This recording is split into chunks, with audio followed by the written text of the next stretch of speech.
Hello, everybody, and welcome to Noir Bar, live from the shadiest district of Noir City in the year of our Lord, 1942.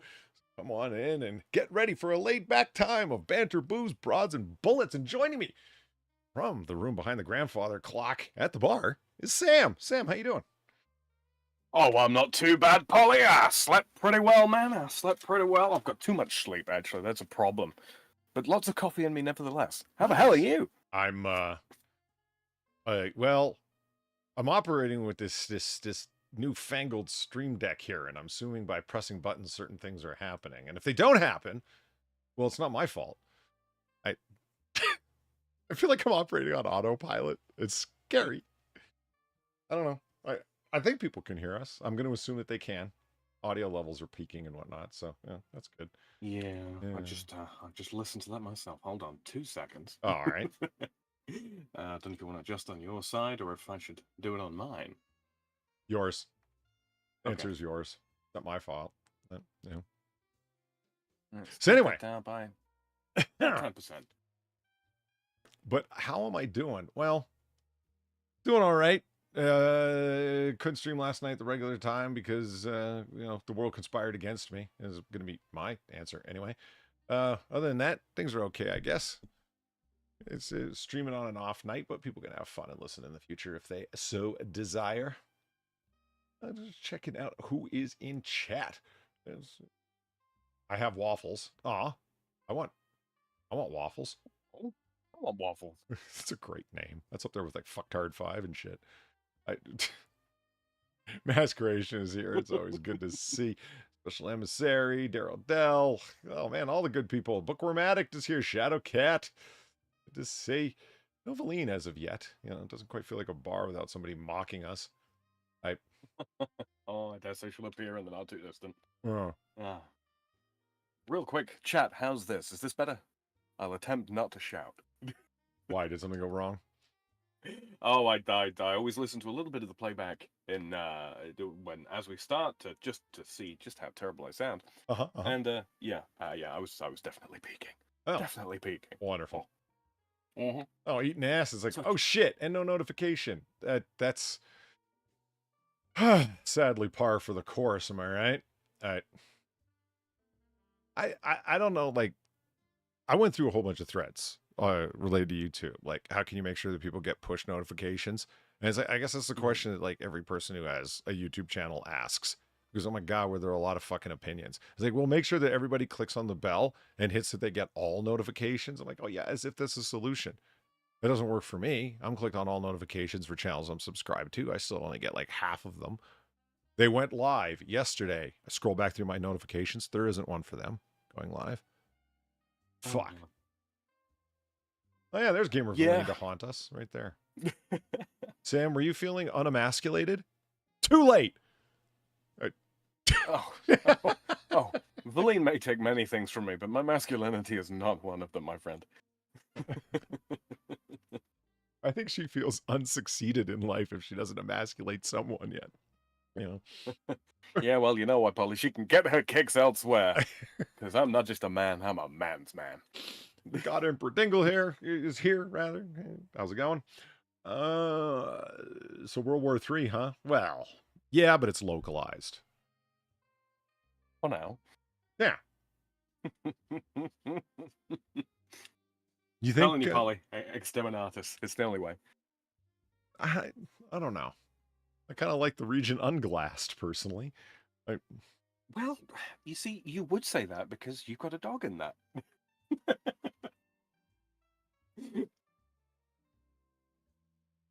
I have a dog in that? Yeah. Not really a dog in that fight, but, a dog in that. A vested interest in the region. I thought you meant my literal dog. It's like, he's not there. What the hell? No. Well, I hope not. A vested interest. Well, I don't see how, but whatever. Well, all right. I mean, here, look at this. Let's do this. See, oh, look at that. You push a button and things happen. Isn't that fun? It seems so stupid setting up a stream deck, Sam. You get all excited and it's like, wait a minute, these buttons are doing things that I was doing before, just with many, many more motions and more confusingly. But, there it is. pretty happy about all that. That's great. I'm waiting for it to catch up on my end. Come on, stream. All I did was bring up the fucking frame for people to see the Lovely. Noir Bar logo Lovely. in this case. We like that. We do like that. Yeah. Well, now I got to turn your volume up because you turned yourself down. Now I can't fucking hear you. God damn it, Sam. Oh, damn it. Sorry.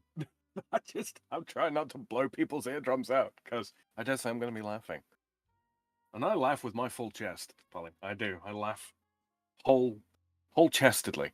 Okay, well, I just turned you up so I could actually fucking hear you. So you might be blowing eardrums out again for all I know. But hold on. Let me just turn you down because I turned you up. There we go. All right. Everything should be fine. Okay. Yeah. There. This is the content that people tune in for. Sounds all right. Yeah. Sounds all right. Yeah. I just heard me. I sound better. I sound much better. Fuller. Not quite smooth. Fuller. Now, we were talking about, well, you know what? There's a button I need. What's Discord, share screen. Huh? Yeah.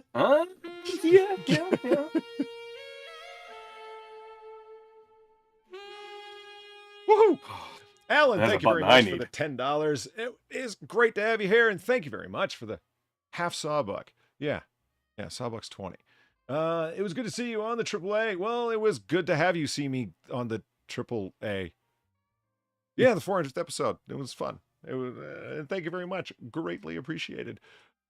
What a hell of a night after that, man. Like I said, the world conspired against me being able to do Noir Bar last night. I wanted to. I tried, and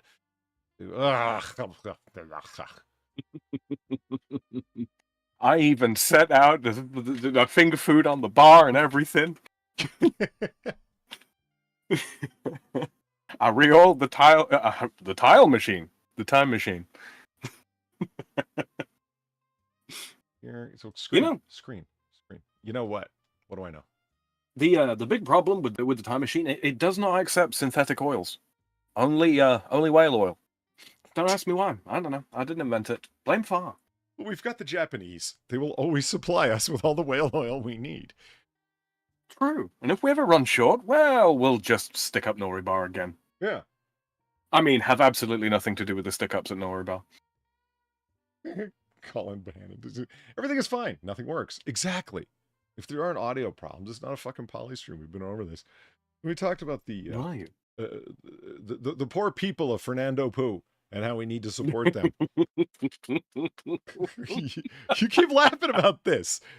I've got the Outcast playing in my mind. You know, the song is it called Roses?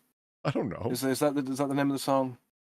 I know you like to think your shit don't stank, but something roses really smell like poo poo. That's just what plays in my head. I don't know. I'm probably not getting the lyrics perfect there. But... You're comparing the poor downtrodden people of the island nation of Fernando Poo against some bad alt rock song. Is that alt rock? At any rate, that is what we're going to try to do. Yeah, what he said. Gabriel Valine, thank you for the tree fitty. This is all I can do this week. I'll be home in 15 minutes. Let me see about that Discord button. I think there is one too. I would like to know. I'm pretty sure there are Discord specific functions for Streamlabs. I don't know. I haven't had. It's been a really weird 3 or 4 days. I haven't had a chance to do anything with Stream Deck up until about an hour ago, where I was fucking with some of the functions just to get some of the basic stuff going on.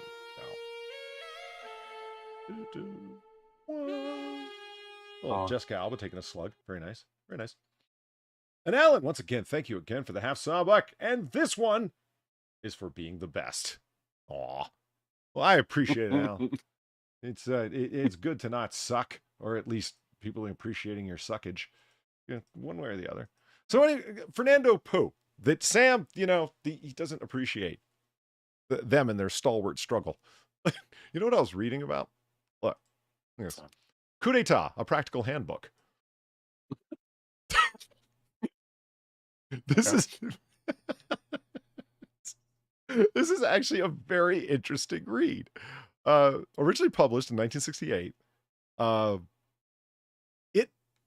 It is not intended as an instruction manual. Like a practical handbook is supposed to be a handbook of how it goes down, not how to make it happen. Right. Right? Okay. This is, but has been used repeatedly as an instruction manual. Yeah, I could think of a few books like that, come think on it. Interestingly, it does come up and relate to, the downtrodden people of Fernando Po. But because their island was coup d'etat multiple times, including in very recent history. But Chumkin butt? Chumkin. What? The fuck is Kefki talking about in chat?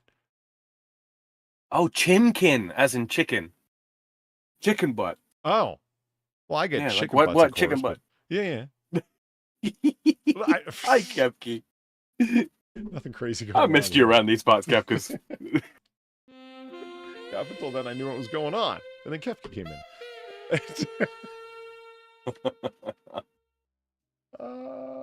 Boom. Thank you very much, God Emperor Dingle, for the $20, the full sawbuck. Oh, seriously, greatly appreciate it. You guys are awesome. Hey, Polly, pour me a stiff drink, Otter. It's been one of those days. It's for you, too. It's got to be something in the water, man. Worked on the car. I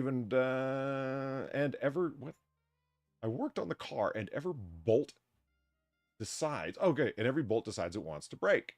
Yeah. Oh, I got to try my Sig 229 the other day. I really liked it. 229s are they're compact, no question. Some people don't appreciate the extra weight of the spring, though. It's like, oh, all of a sudden it makes it too hard to cycle.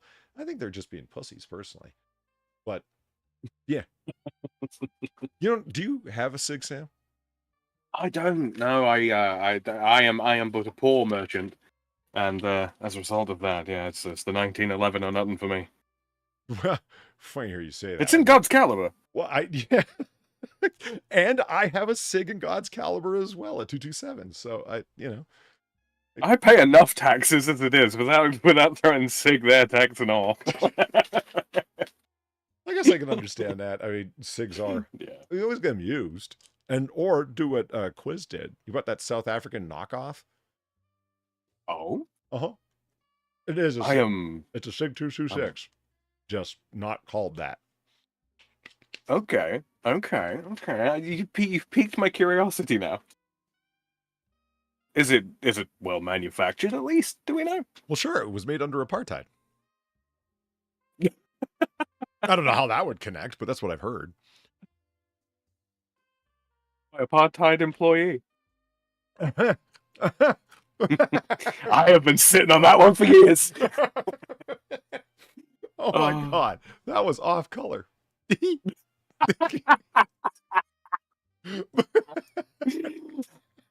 Oh, bro.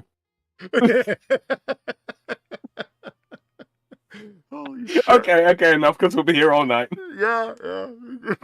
Off to an early start. Oh, yeah. We don't want to invite the meme farmers. Yeah, well, but I do think that, you can have... I'm trying to remember what the fucking the manufacturer's name was. But Quiz has shot it for years, and he says, and it really is just a knockoff of a clone, rather. Knockoff makes it sound like it's like a Wish.com cheap knockoff. It's not. Like, he shot the fuck out of it for years, and no malfunctions or anything. I'll have to give him a poke, see if I get the deets. Yeah, besides, used SIGs could be had for... It's when you're buying new that you're really going to get hosed on the price. Hey, I've got a real chip on my shoulder about buying secondhand firearms. I've seen the way that people treat their tools, and I ain't like it. I ain't like it much. You see people beat the hell out of their guns, and you don't want to inherit their problem. Is that it? Kinda, yeah, kinda. I mean, don't get me wrong. I mean, I'd strip down a new purchase anyway, but yeah, just the whole, you go there because one of the things, especially when it comes to buying firearms here, if you're not buying new, there's a lot of hoops you got to jump through, an awful lot of hoops you got to jump through, right? But to cut a long story very short, it's not something like you can just go on eBay or the equivalent and see loads and loads of pictures of that will show everything that you want to see. Right. You know, the guns internals and all that kind of thing. You actually have to go to a place and check something out, and there is very little as frustrating and disappointing as going to look at a secondhand gun, ask them to take it apart, wait for them to do that, and then realize it's really just not all it was cracked up to be, and you've traveled like 2.5 hours with a fat stack of cash in your pocket, right? for something that is just not up to scratch. Yeah. Green Badger Outdoors says, I kind of feel like I'm being a bad American for not having a 1911 and 45 ACP. You're right. You are. I mean, you are, mm-hmm. but you can fix that. Mm-hmm. In a very obvious way, if you'd like. Oh no! I'll tell you something though. I am going to have to sell mine before I move to the States. I'm not bringing it with me. All of your guns? Yes, all of them. Mm-hmm. Well, I know you think you have to sell yours, and I'm like, you meant all of your guns? That's incredible. You could import guns it's to one the of United those States. I mean, there's a fuck ton of paperwork involved. Yeah, it's the exporting of a personally registered firearm here is tricky. It's tricky. The main reason being is because they want to catch out the gun runners that bring them up from North Africa to distribute around the rest of Europe. Mm-hmm. Because a lot of them, they come up through Spain, and then from Spain, where'd you go? Well, you kind of got to go through France if you want to get anywhere in the rest of Europe. We are very much the crossroads of Western Europe. Yeah, a lot of drugs come through the country like that as well. This is all public knowledge, by the way. I don't have any involvement in it, but yeah. Yeah, and so it's very, very difficult to deal with the exporting of firearms, be it personal licensed or otherwise, and it can get mighty expensive. So yeah, just works out cheaper. What kind of firearm would not be? You said that personally licensed firearms, okay, as opposed to what? Well, personally licensed firearms as opposed to like bulk shipping that manufacturers engage in. It's a damn sight easier to move rifles through the country. Okay. Your archetypical hunting rifle, bolt action and all that. Those are very, very easy to move. But the way our gun laws work here is a bit weird. But if you're gonna have them, I guess they make sense. It's much harder to buy, sell, be licensed to own and transport pistols and other more easily concealable weapons. Short-barreled rifles are harder than long rifles, etc. So yeah. Getting a pistol license here. There's only one thing more difficult than getting a pistol license here, and that's getting a full auto license. Yeah, well, you don't need a full auto license here, but you do need to be able to. You got to get the registration, or excuse me, the tax stamp for it. And that's the upward fucking battle. And of course, getting the auto sear itself, or a firearm that has a transferable auto sear in it.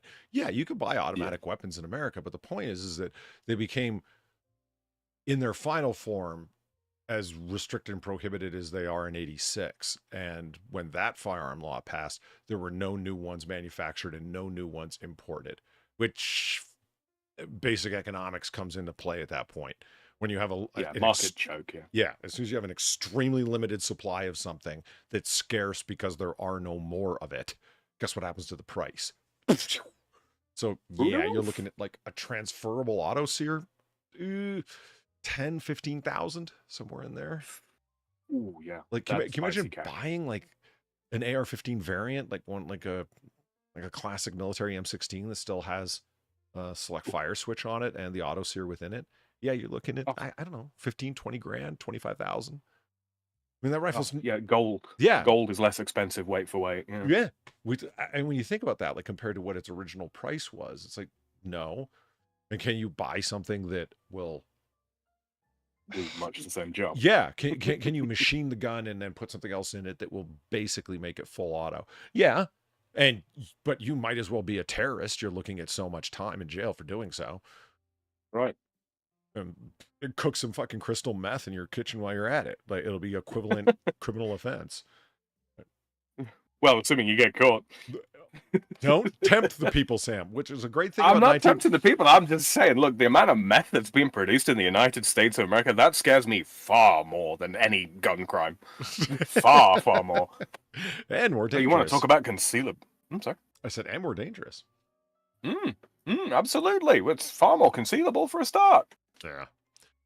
And if you want... The thing that's also great about being in 1942 is this is the time when you could order Thompson submachine guns with the select fire switch on them. Mail order. Oh, right. Just remember, if you want to hit the target in front of you, aim at the floor.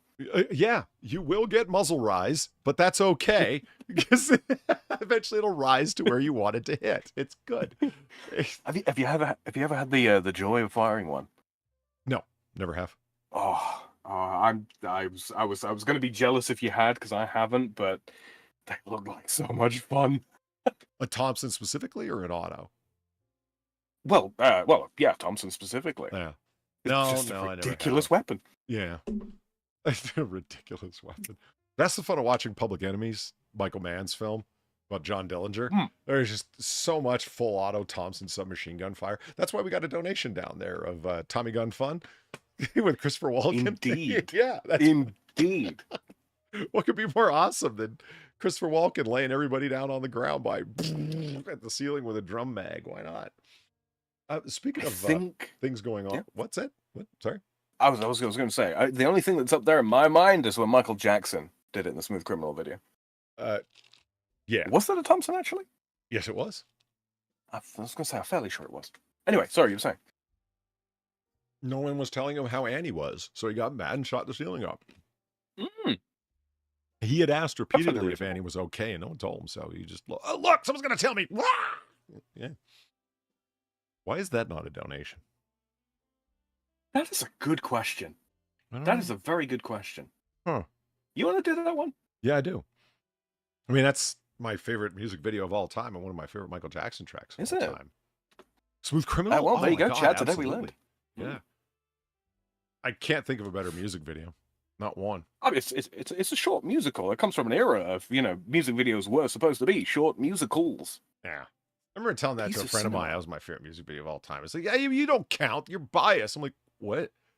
He's dressed up like a gangster. They're in like a prohibition era bar. They're doing you're biased. Of course you're going to like it. I'm like, okay, yeah, it appeals to certain things that I like. It doesn't mean shut up. Yeah. It's got all of the quintessential things of the 40s. It's got music. It's got alcohol. It's got pretty ladies in stylish outfits. It's got dancing. It's got a Tommy gun. What's not to love? That's what I'm saying. That's what I'm saying. Right. Here, look at this. I want to do something with this war poster that I found. Throw everything into the fight. Keep America free. Where are your pants, lady? You're on a battlefield. Oh, fuck. Yeah, I don't know. I want to do something with it. I'm not certain what. Make it particularly cartoony and do it as a t-shirt. Why not? Stick it through an AI generator. Yeah. Use GC Pixel might do a good job of cartooning it. I don't know. Yeah. Could do. Yeah, I could see that. Lots of options. I love how she's got like flowers in her hair there too. That's a nice mix. Yeah, I say no. Yeah, I think the lady's right. Everything into the battle. Battles worth winning. Not battles of other countries that aren't our fight. You know what I'm saying?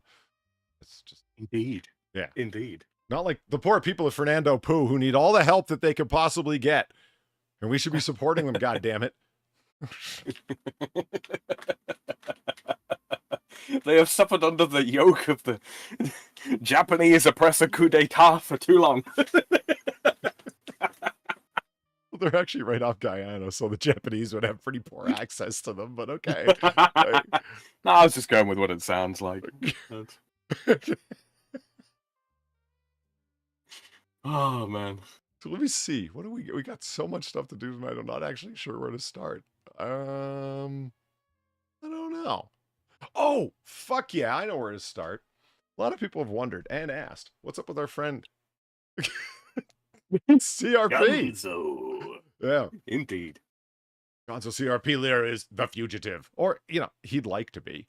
A bicycle. A seized YouTube. A frozen bank account. The chase begins. Well, they actually have word on what happened to CRP and where he's at and where he didn't get to. Boom. Update. Gonzo Lira never made it to Hungary. Duh. No kidding. I actually read the court records. Remember? Yeah, there's no way that this guy was going to make it because he walked up to the border and said, "Hi, this is who I am, and I've been sanctioned by this country for being a propagandist for the Russians, and I'm illegally trying to cross your border so I can come in, right?" Now, shockingly, based-ass Hungary went, "No." And then he was trapped. He was, and the Department of State confirms that, he's still in a Ukrainian prison. Oh, fuck Gonzo. Oh, you fucker. Gonzo Lira, 55-year-old citizen journalist. That's pretty generous. Okay. Oh, man. Yeah, it's that terminology use is almost as loose as his. Well, you get the idea. With a dual Chilean-American nationality who was living in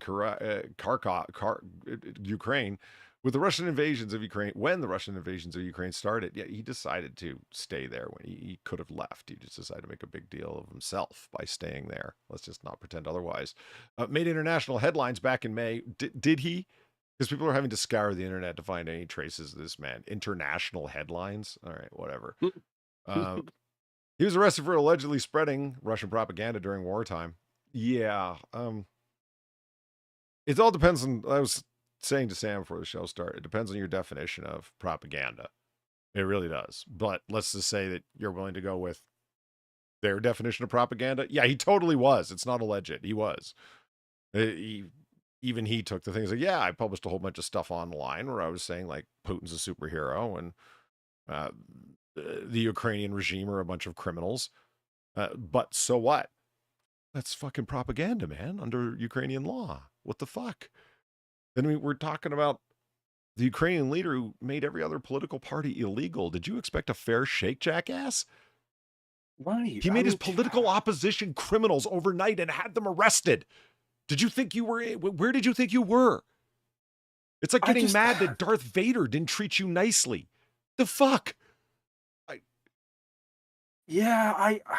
don't get me wrong. I'm not saying it's right, but when in Rome, motherfucker. Yeah. Also, Rome thoughts. Right? Oh man. Then what's that? I just the thought of it, like, I do not like Saudi Arabia's laws, so I don't go to Saudi Arabia because I won't abide by those laws. It's like, I don't know. It seems to be quite logical to me. I'm not saying that you should. There's plenty of people that do a damn good job of, and have, I should say, like past tense, done a very good job of being journalists in enemy territory and choosing not to leave. But one thing that they didn't do was cry foul. How many people published anti-Nazi propaganda in France, Free France in North Africa and France proper on the continent? Right. Okay, they published scandal sheets in their basements. Yeah. Did they keep it secret from the Nazis? You're fucking right they did. Because they goddamn knew they were fucking Nazis, man. Like, they don't. Do you think the SS fucks around? You think the Gestapo doesn't have fucking informants on every fucking street corner? Of course they do. It's what they're the Gestapo. How do you think they got their name? Could you imagine? Could you imagine a bunch of like resistance fucking sashaying up to a radio tower? during our Nazi occupation. It's like, oh, do not mind us. We are just here to admire the scenery, huh?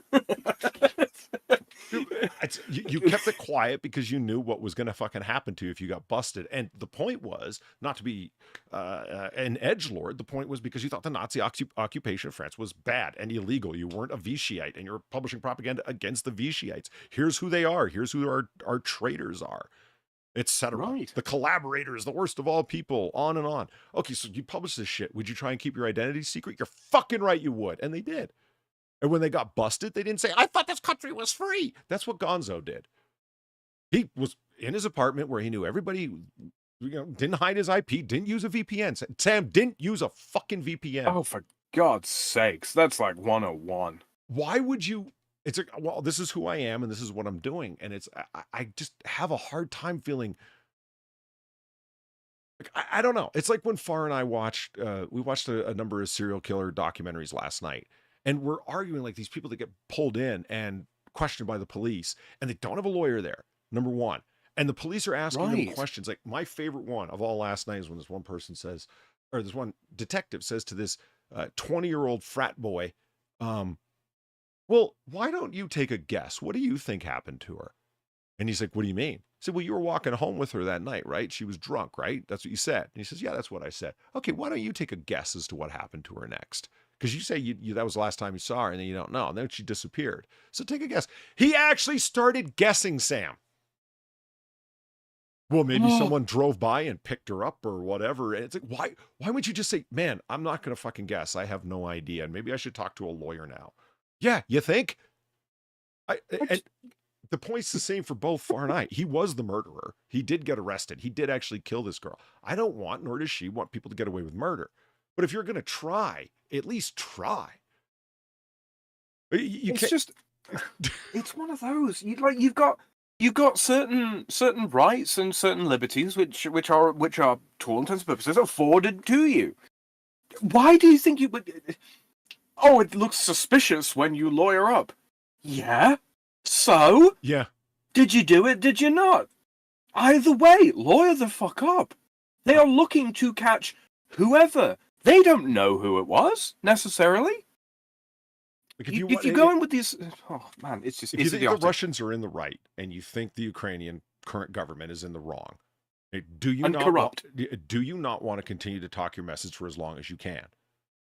I mean, that's my point. Like, a practical application of human reason comes to mind here.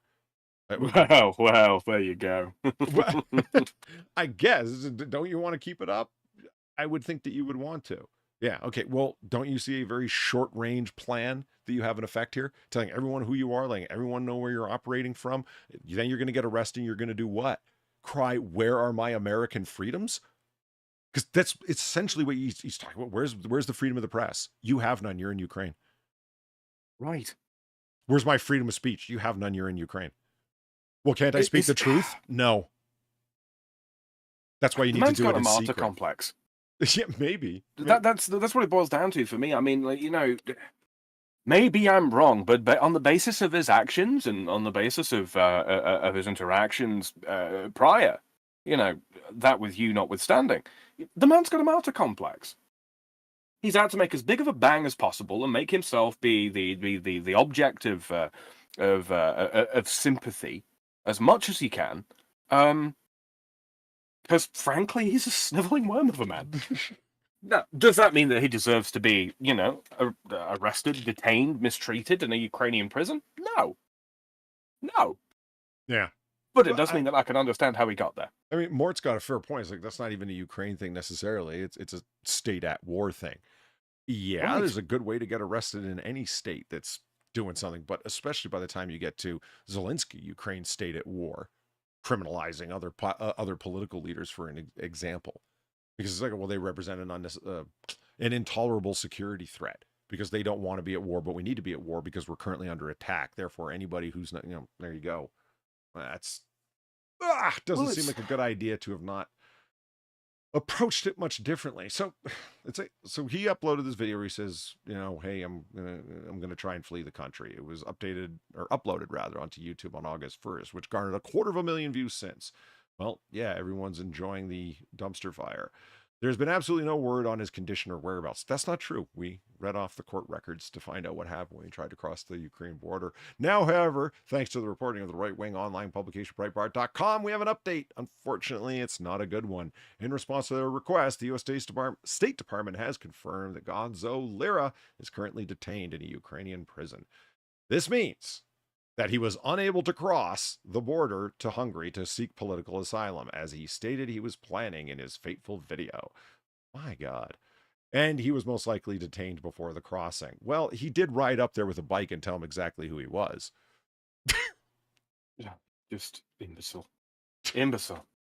Don't get me wrong, I'm not trying to say that he should have snuck across the border, because, you try sneaking across the border, especially from a nation at war, you're going to get shot. Yeah. But keep it on the DL, brother. Come on. In a statement by the U.S. State Department spokesperson reads as follows, as published by Breitbart: "We are aware of the detention of Mr. Lira in Ukraine. We take our role in assisting U.S. citizens abroad seriously, and we are providing all appropriate assistance. We are monitoring the situation, but have no further comment at this time. We reiterate our message that U.S. citizens should not travel to Ukraine due to the active armed conflict." He didn't travel there. He decided deliberately to stay there and report from there and carry on as he would. And I do believe, yes, the U.S. State Department absolutely has responsibility to U.S. citizens abroad when they are captured, imprisoned, and so on. This is complete speculation. I don't think they have any interest in harming him. He was they just want him locked up and shut up. That's it. Yeah. Yeah, Again, I mean, speculation. That's all. But still, that's what I think. Is he going to get beaten on the inside? Yeah, of course he is. A Ukrainian prison, you think? Yeah, of course he is. Shit, it'd happen in a prison here. Uh-huh. This is not the kind of guy that keeps his fucking head down and his mouth shut. It just isn't. And yeah, he's going to get his ass kicked, and then he's going to heal. And he's going to get back out there, potentially into fucking jump up. He's going to fucking open his mouth or look at the wrong guy the wrong fucking way, and he's going to get his ass beat again. Is that what the Ukrainian government wants? No, I don't think they think about him that much. Insert Thanos line here. I don't even know who you are. Yeah. That. He's not that fucking important. Yeah, but at the same time, did they want to kill him? No. Think about how far down the list he was in terms of dissidents. Like, the internal security forces of current Ukraine, they took a while to get around to him. Well, it tells you something. He's just not that big of a threat. And that's what I mean. Is like, why are they beating up on this little independent journalist? That's exactly the point. Think how long it took them to get to him. It's not like he was the first guy they went after. Right. Not by a long shot. Got bigger fish to fry. Yeah, they needed to go after other political leaders, people that actually had a chance at swaying security or military forces to their side, or at least make them think twice. Somebody who was in a position of state security, like they had their own independent personnel under them. Those are the people they went after first that were dissidents. Well, yeah, you go after the biggest threats first. Makes sense. Well, somebody who's just talking shit, basically, online. And so that's all he was doing, was publishing his opinion. Yes, but he did it consistently, and after getting arrested and told you cannot leave your apartment, you're under bond, and you are under our jurisdiction, and you may not leave. And then what does he try and do? Well, he continues to publish that shit, ends up getting arrested again, and then ends up breaking his bond and hightailing it for the Hungarian border, and publicly announces he's going to do it. I'll be leaving on this day. Wish me luck. Well, as it's conspiracy, if nothing else, right? It says right here, the case is under Ukrainian jurisdiction. It is safe to assume he has blown all his chances at ever being granted any bond again. And don't tell me about the brutality of the Ukrainian regime. They gave him a bond, and the reason why he's now in prison permanently is because he broke it twice. They bonded him out, as we read in the fucking court filings. Yeah. I don't know, man. I get the impression, like, so if they're willing to grant him bond or something, I mean, he said it, there's been speculation abound, just like, what does that mean? Well, when the Ukrainians put you on bond, it means they want you to leave the country. What? Yeah, I could buy that. But, contact someone then. Contact someone. Don't just announce online, I'm going to flee the country in violation of the terms of my bond. Fucking idiot. Fucking idiot. Yeah, there's a lot smarter ways he could have went about this.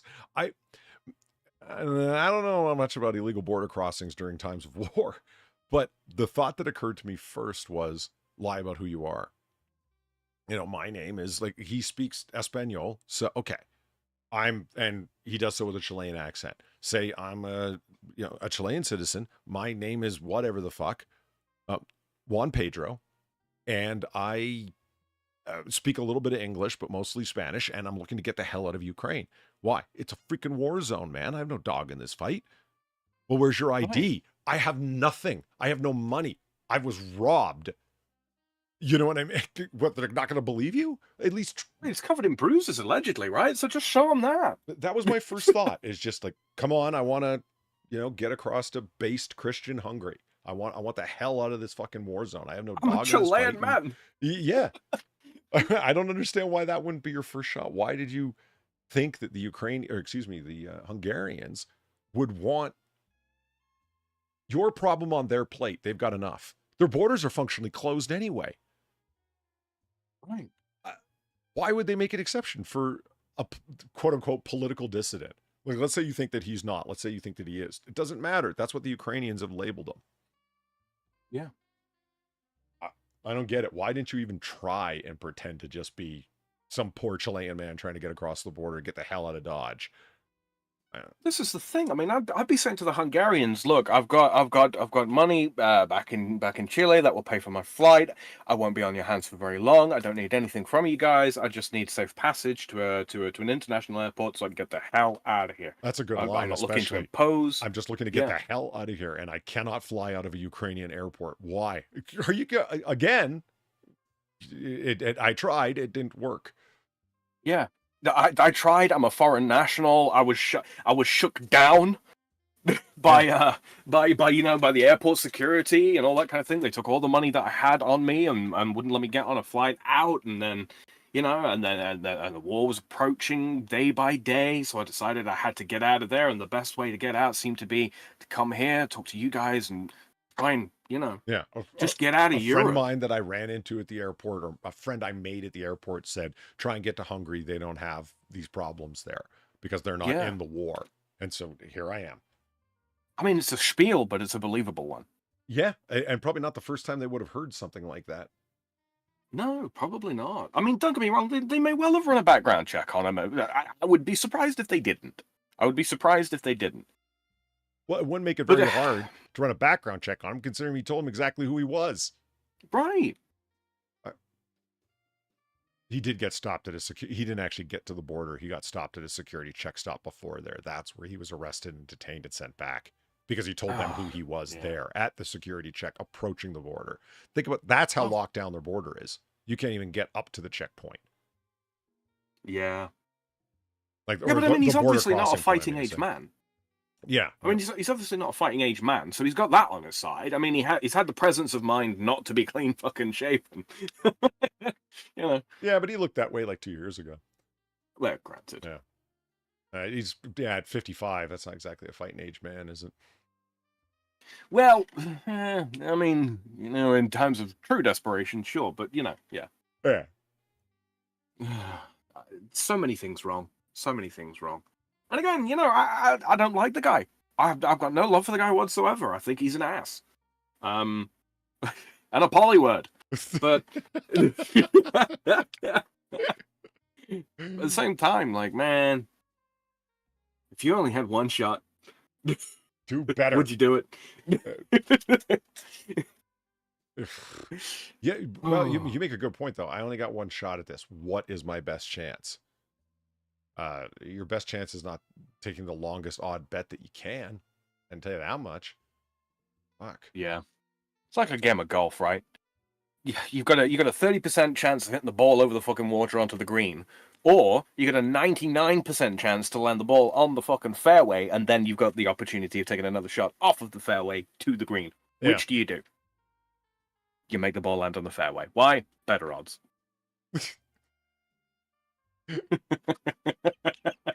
Christ. It's not rocket surgery, is it? No, it is. For some. I'm a risk taker, Sam. I take risks. Yeah, and that's why I end up back in prison. in Ukraine. Oh, look at this. Hold on.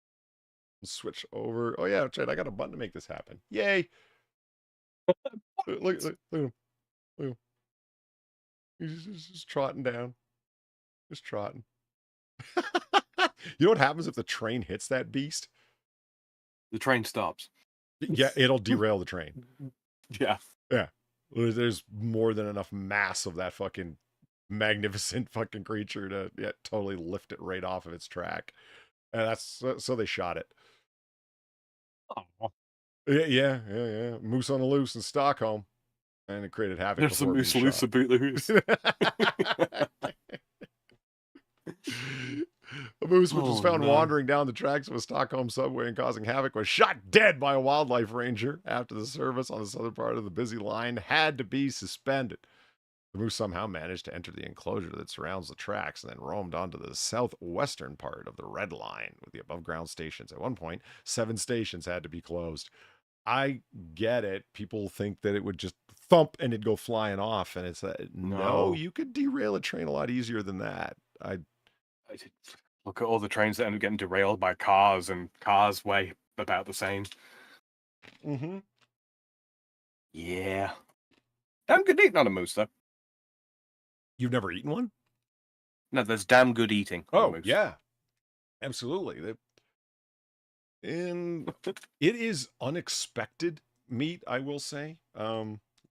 Moose meat, it is so rich, I guess is the best word I can come up with. Bizarrely, darkly red. I mean, look at this when it's raw.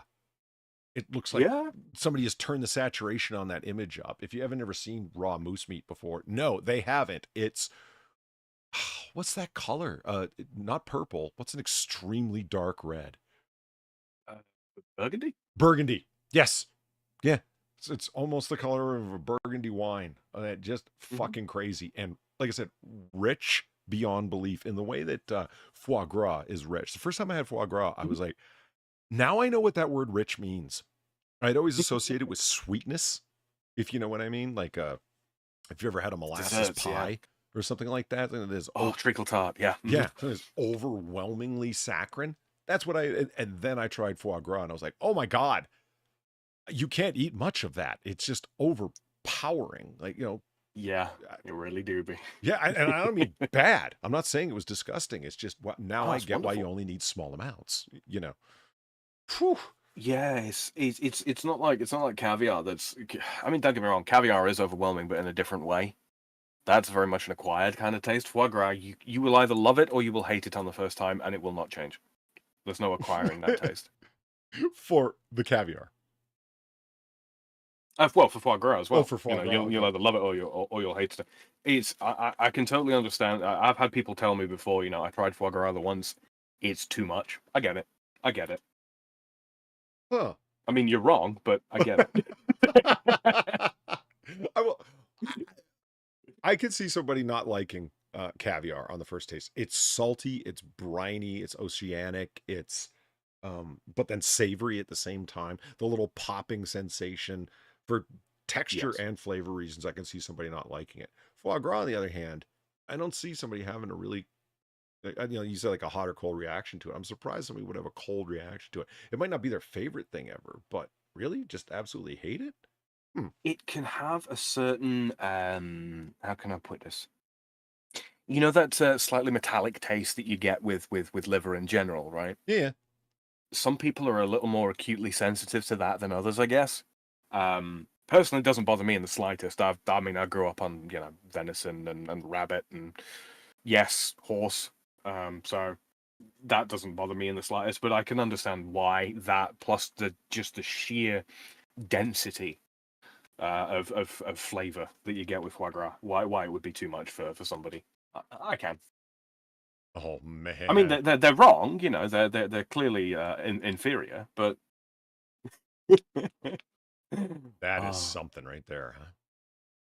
Oh, look at that! Yeah, look at it. Yeah, it's just. I want moose nuggets. Moose nuggets. Hefty. Yeah, Kefki, if ever when I get over there, I'm going to prepare you some moose nuggets, my dear. A single moose will feed you for months. Damn right. And Damn straight. people do love to bring up the thing, and I'm not exactly certain why, that rabbit meat is so lean that you will eventually, die from rabbit starvation because you're not taking in enough fat. And it's like, you're talking over the long term, number one. Yeah. And number two, nothing but that. Like, assuming you're getting fat, even vegetable fat from other sources, you're not going to die of fat starvation. We're talking about somebody who's like out in the bush doing, you're lost, and these are, survival snares that you've made for rabbits, and that's all you're eating. Then, yeah, okay, it's a possibility. But people make it sound like it's as dry as my mom's Thanksgiving turkey. It's not. The Arizona desert is not as dry as my mom's Thanksgiving turkey. Love you, Mom. But seriously, I. Your poor mother. Love you, Mom. I just based it. Just baste it. Just baste it.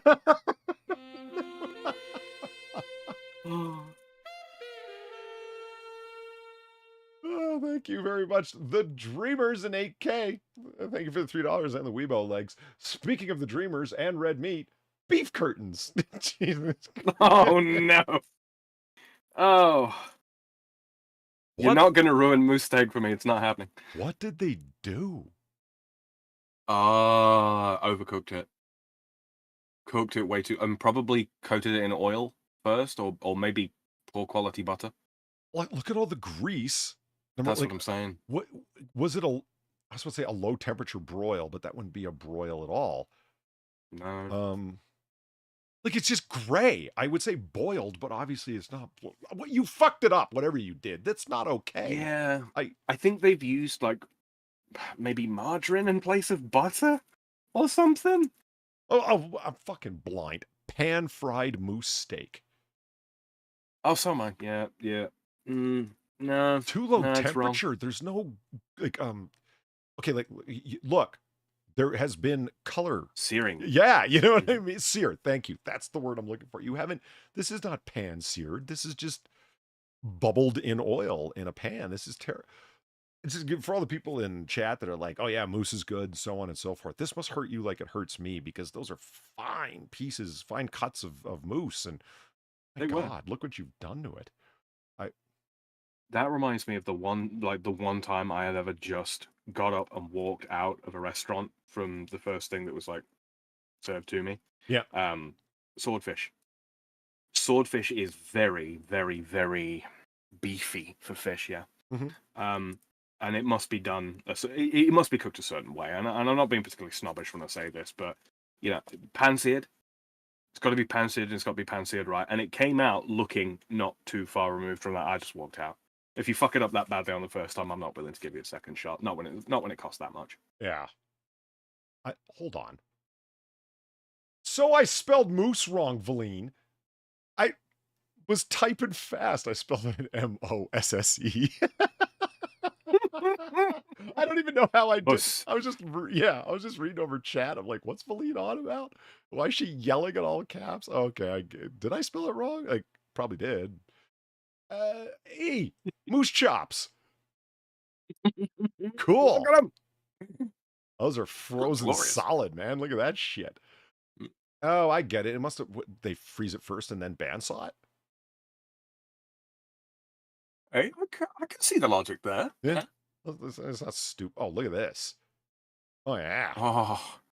Oh. Somebody really has got a thermometer, like, right down to it, right? Because wild meat, you absolutely want to cook it to temperature. Don't be a fucking retard. Cook your wild meat to temperature, bro. But if you do, there's nothing stopping you from having this, man. Look at that. Oh yeah. I do wonder if you could have an elk tartare. Would you want to risk it though? You don't know what pathogens are floating around out there, man. It'd have to be one that was like raised on a reserve or something like that, as opposed to, true wild. Oatsan actually, I don't know, man. A good question. Why is that moose meat in bottles? Canned moose meat, man, or canned meat. Yeah, I know it's not in cans; it's in jars, but they still call it canning. You know, it's for storing it long term over the winter. The only thing I knew for sure was this: every son of a bitch that worked for him, they were all gonna be better off dead. Hell yeah, they will be. Gamer Feline, thank you for the $9. I appreciate it because I love that donation so much. I hate this so much. Rabbit starvation does not take long. You need fat to carry nutrients. Look at how long the real life Moby Dick was. 3 weeks. Also, I'll send my turkey recipe to you. So moist. You can't tell me off and then offer me a recipe. That's bribery. Speaking of, I feel the need to reiterate my argument. Would it take long if you were eating nothing but rabbit? No, I didn't say that it would or wouldn't. Sam, you were here. I didn't say it would or wouldn't. I said if it will only happen if that's the only thing you're eating. But if you're eating anything else, let's say you're eating your regular diet, Sam, sans all the meat. The only meat you're eating was rabbit. You wouldn't die? No, God no. I'm assuming there's a peanut or a some kind of vegetable fat in there somehow. Some lipid. Bro, fucking cabbage and pistachios make up frankly unhealthy portion of my diet. Hold on. I love me some pistachio nuts. We need to get back to what you just said. That was weird. I like cabbage. I do. Well, it's good. We're gonna put a pin in that because I want to get back to it. Oh yeah, Gary Feline and I we've been talking about trading recipes because she was reading some old timey recipes, and I happen to be a fan of colonial era cookbooks because I'm weird that way. Eat the Past. If you've never watched a YouTube channel called The Townsends, fantastic YouTube channel. They don't need my promotion. Well, fuck it, I need theirs. But great channel, and they focus on cooking of the 18th century. So like what people ate during the Revolutionary War. I'm a big buff and fan of that period. That's where I learned to make mushroom ketchup from, and apple butter that I make. And I got a whole batch of crab apples off my parents' crab apple tree. It's that time of year again to make another batch of crab apple butter. Yeah, looking forward to it. And Valina's been asking me about some of the recipes that I've pulled out of those books. Because good God, Sam, they're not, can I say it? They are wildly extensive. When you bought a cookbook back then, it was either a true pamphlet, so like a broad sheet folded up, and then the edges cut, and then it's a pretend little booklet, if you know what I mean. Or it was a hardcover book. So it had everything from a volume. Yeah. Table fare, recipes for when you're sick, the best way to stoke fires. It just went on and on and on. Storage methods and desserts, jellies, main dishes. Holy shit. And there was no such thing as copyright back then. So, fuck it. Include everybody else's cookbooks in yours too. Mm-hmm. So I did like the stuff like the proper preparation of different brines for different purposes. Absolutely. The amount of brines that are in there and storage methods that are in there are just fucking crazy. And recipes for things that we would never think to eat or want to. Like the amount of recipes that are in there in one, like Hannah Glass's cookbook, one of the classics, for cow's udder. Who the fuck wants to eat an udder? No. It punches, that's who. Oh, real quick in chat, Cullen Bronan says, apple butter fucks. Yes, it does. Yes, it does. Yeah, man. Oh, it's so good. It's through those cookbooks and those recipes, particularly that I discovered allspice. I had heard of it, seen it in recipes and whatnot, and I'm not a foodie guy, so it's not like I had been making stuff for years. This is when I really got started with it. Do you ever use allspice, Sam? You're familiar with it? Yeah. It can be a little tricky to pick up in supermarkets and such, but Little keeps it stocked. So yeah, whenever I see it, I grab some. It's remarkably simple for something that, can I say it? Slaps. Well, yeah, oh, it does. It slaps hard. It slaps like fucking, I don't know. Ike Turner, like these ain't your Will Smith slaps. No. These are some, I'm getting all your publishing rights, bitch slaps. Yeah, these are. Sorry, Tina Walt's Turner, calling you you were a out in chat. legend. You were done wrong. I'm just saying, okay? Oh. Poor Tina. In any case, it slaps like people should be treating that like button. Agreed. Masterful segue. And if you haven't slapped that like button already, well then, get to it. It hasn't handed over all your money yet. I was watching, as a quick aside, I was watching Apostate Prophet and David Wood, their little weekly live stream that they do, and they're talking about the penalties for leaving Islam, and it's death. It just is. Yeah. For apostasy, the penalty is death. So anyway, they're talking about it and this and that. Apostate Prophet obviously is somebody who left Islam, and he's constantly getting threats online, but it's fine basically because he lives in America. But all these people are like, people in America should, go take care of this guy. It's like the amount of threats he gets, and YouTube doesn't really do anything about it. It just tells you a lot. But regardless, somebody in chat who's like a big fan of his and a supporter decided to be a smart ass, and they typed, "The like button just left Islam, everyone." Oh no. Oh shit. Oh my god. I hadn't laughed that hard in a while. I was like, yeah, treat it like it just left Islam. Beat it with sticks. Yeah. So Valine, sorry, back to the point. Valine has been asking me for some recipes that I pulled aside because in those really, really long volumes with the really small print double column, it takes a while to go through them and find stuff of worth. And yeah, I've been meaning to send them to her, but my last week has been confusing disarray of confusion, to put it mildly. But no, Valine, I will get them to you, and you are wrong about rabbit starvation. Okay, the Dreamers in 8K, thank you very much for the $3 and the Weibo legs. Polly, since we were talking about food and cooking, can either of you tell me more about ghee? I guess G-E. Is that how you spell clarified butter? Ghee? I always thought it was the one I, but I'm prepared to be wrong. I can tell you about clarified butter. Interestingly, I don't know how to fucking spell it. And Valine will be here to remind me if I get it wrong. Ghee. That is how you spell it. I guess Dreamers in 8K should have fucking known. Because, But there it is. So if you take butter, and I'm sure you've done it for, we'll say popcorn at home, you pop it in the microwave for a few minutes and let it melt. It's immediately how it'll separate. The solids will go down to the bottom, and the just the oils, the true lipids themselves will float to the top, like so. The stuff on the left is ghee, clarified butter, and the stuff on the right are the milk solids and whatnot, the dairy solids that have formed the casein, right? There you go. Yes. Yeah, that have come out of it. So what is it for? In Indian cooking? Everything. And that's no judgment. That's like saying, what is olive oil for in Italian cooking? Everything. They drizzle it on top of stuff. Holy shit, it is everywhere at all times, constantly. It's just that main go-to oil of all the things. You know what I mean? That's, yeah. They douse funeral pyres in it.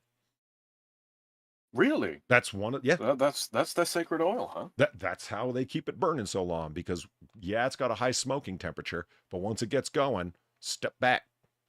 Hey, yeah, fair enough. Yeah. Fair enough. At my Viking funeral, cover the boat in ghee. It'll smell fantastic. Yeah. I do want to round up that point, because this is something my dad used to do as a hunter. Canning meat. And there's Sin in chat talking about canning meat. Spam. Have you ever had bottled, canned meat, Sam, at all? Yeah. It's a big part of our meat preservation. We can a lot of pork, actually. Okay. In pork fat as well. It keeps forever. It really does. It does. So if you're somebody who, I think it was Outsan who originally asked, and somebody else said, you shoot a moose, it'll feed you for months, but it won't keep for months unless you have the means to store it. So this technique goes back literally centuries, where you can canning, jerking. Yeah.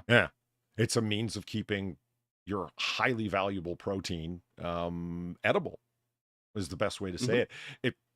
It happens like any other jarring. I do this with the apple butter. I can apple butter in mason jars. You heat the jar up, put the lid on, you know how it works. And you can put it on a shelf, no refrigeration. That's amazing because you've sterilized the inside of the jar. So what could go wrong? Yeah. I've got some venison in a jar in the cupboard now that I've had there for probably about 3 months, give or take. My only problem with it, my only beef, if you will, is that the meat does become mushy. It loses some of its texture. So what you want to do with it, obviously, because it's been cubed up like that, is great for stews, great for sauces, your bourguignons, you know what I mean? All of those things. It's fantastic for. If you want to just pan fry it up for like cubed red meat, like for on top of a bed of rice or whatever, not the best choice because a lot of the texture is going to be gone. The fibrousness of it, if that makes sense. Yeah. I wonder if you dehydrated it slightly before you canned it. I wonder if that would make a difference in keeping it, a little more, preserving a bit of the bite. Maybe.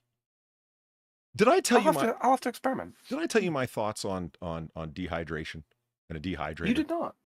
Let me tell you about my thoughts on dehydration and a dehydrator. I want to be the jerk master. I do. And I get the joke and I don't care. I'll make t-shirts. Yeah. Absolutely. Now I know that Valina's watching. I'm typing slowly. I want to college boy can't spell shit. Okay, so we got a number of varieties of your dehydrators right here. I love how people DM you during a stream and they expect you, but Sin knows what I'm talking about, where you got to sit there and read. And it's like, I got to stop. So I'm waiting for Sam to say something so I can look over real quick. But because I have limited screen space, I'm constantly minimizing, maximizing stuff. You know what I mean? It's like Sam starts talking. So, okay, let me bring up Discord so I can read what these, wait, hold on. I don't quite get that. And then Sam's like, you know what I mean, Polly? Yeah. That's why I affect a speech impediment, despite the fact I don't actually have one. It's all part of the shtick, so that Polly's got time to read his DMs that you lovely people send him midway through a stream. I was just reading that's what that's about. Pauline's. Know what I mean, Polly? I'm not sure what she means. So I was like, yeah, sure. That's what I typed. I don't know. Maybe fuck. People don't want it to be easy for me. In any case, so you can get yourself one of these guys. And my God, would I love to get one of these guys. Not this one in particular, but a nice one, an industrial one that's meant for, a kitchen, like a restaurant kitchen, I would love to be the super jerk master, where I've got the dry rubs. I've got the marinades. Man, you want to know spice? Come talk to me. I'll tell you about spice. I got jerk Jamaican jerk master. That's what I want to be. And the problem is there is such a, here we go. These guys. So these guys on Amazon, ones of this cylindrical stacking type. Okay. A whole bunch of different producers, but this same basic design. You know what I mean? Or like this, they will run you $50 somewhere in around there. That's, it's like, fuck. Cheaper than an air fryer. Right. It was like, you can't afford $50, $40, Polly. This fucking thing's on sale right now for $39.95, you cheap bastard. Yeah, read the fucking reviews. Those, the different stacking rings won't survive a dishwasher run. People have posted pictures of the warped plastic that remains after it's gone through a dishwasher cycle. Like this is the... Sucks. Yeah. This is the true Wish.com dehydrator right here. Comes with its own meth pipe. It's made. It does kind of look like it's been made off of like a chopped off bottom of a gallon bottle. Like the office water cooler comes with a big gallon tubs of water on them. Yeah, it looks like someone's chopped the bottom off of one of those. Or compared to this thing. That's more like it. Look at this That's thing. more like it. Stainless steel. You can set the temperature. These things are supposedly great with their airflow, which is what you're going to need for a dehydrator. A little bit of heat, not much, and then an exhaust and an intake. That's all you really need for a dehydrator.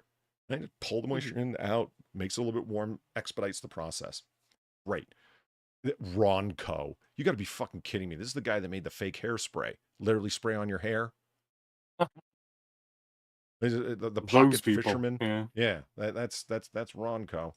Ron Popel. Pocket fisherman sounds like a euphemism for a serial masturbator.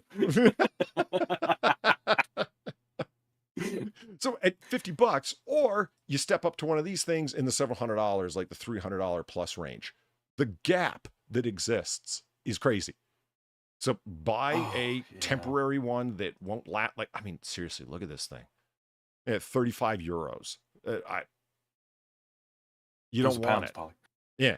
And the heating element in it never works. They are adjustable for temperature, which you want. If you got more in there, you want the temperature higher. If there's less, you want it to turn it down, or it actually will start to cook it. You don't want that.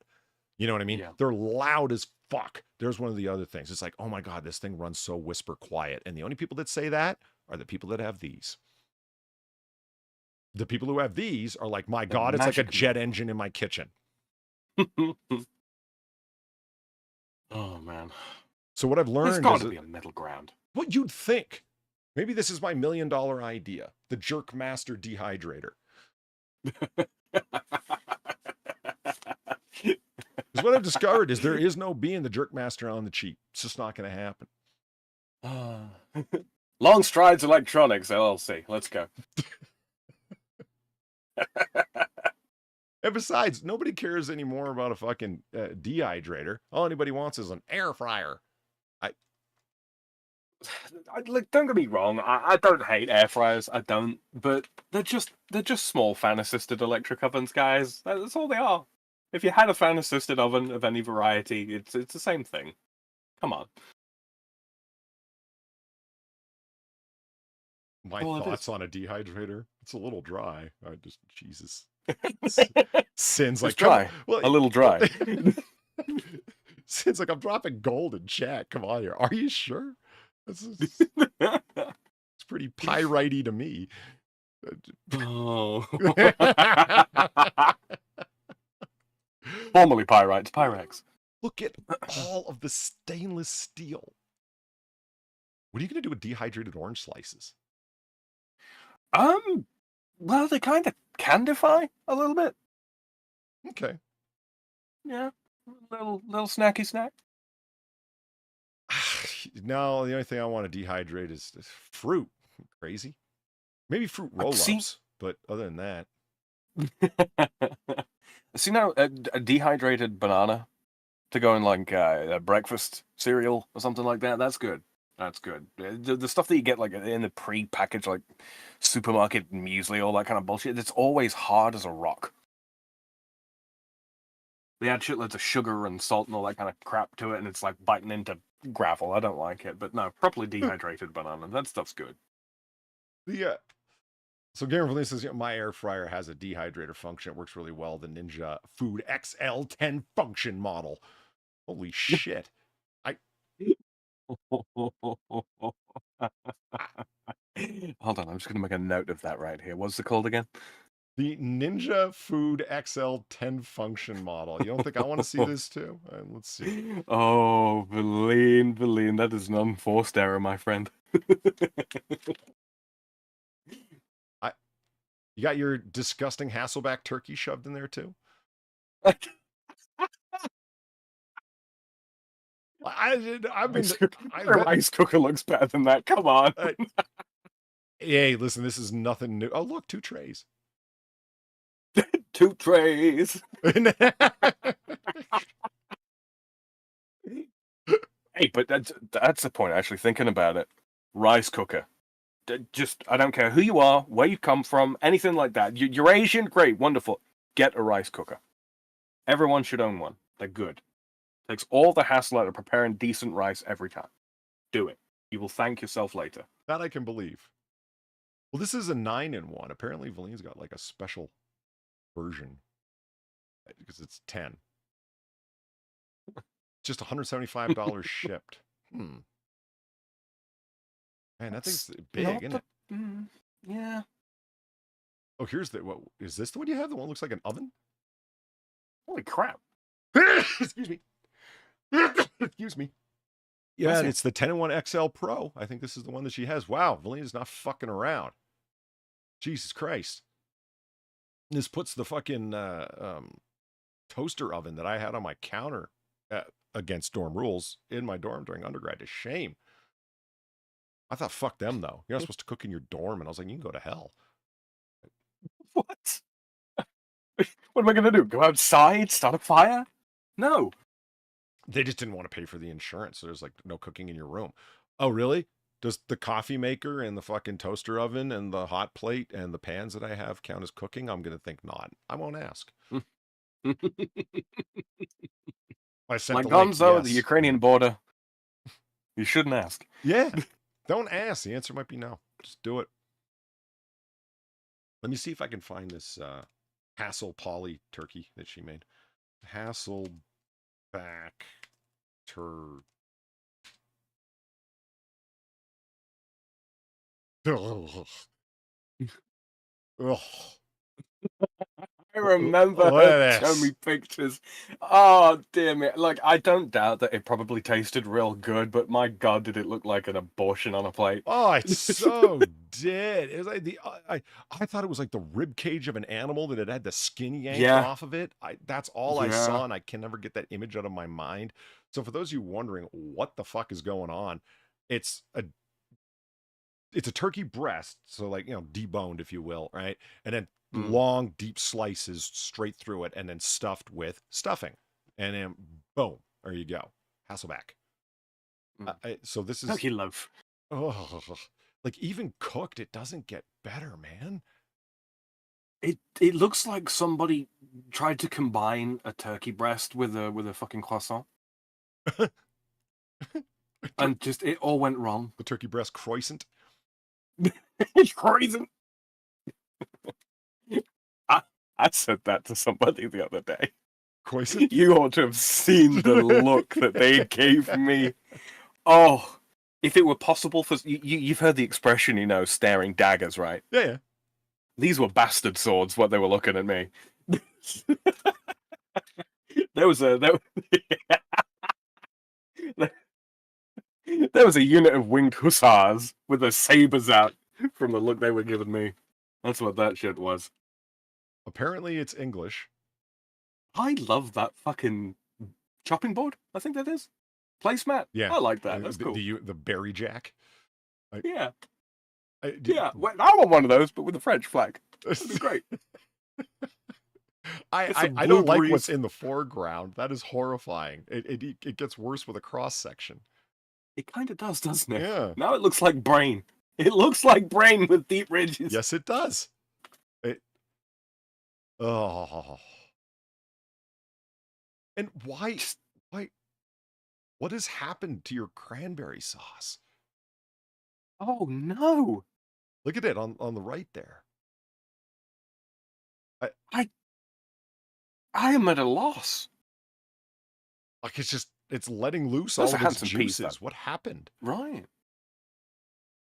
I don't know. I'm choosing to focus on the peas because those look quite handsome. The peas look good, yes. And the potatoes don't look bad, and it looks like you got a thin but passable gravy. So, okay.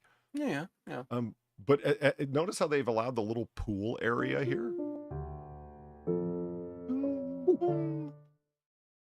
Pull the page up. Thank you, 721, for the $3. Abortion on a plate. You don't need to bring up Lindsay Ellis's student film. Oh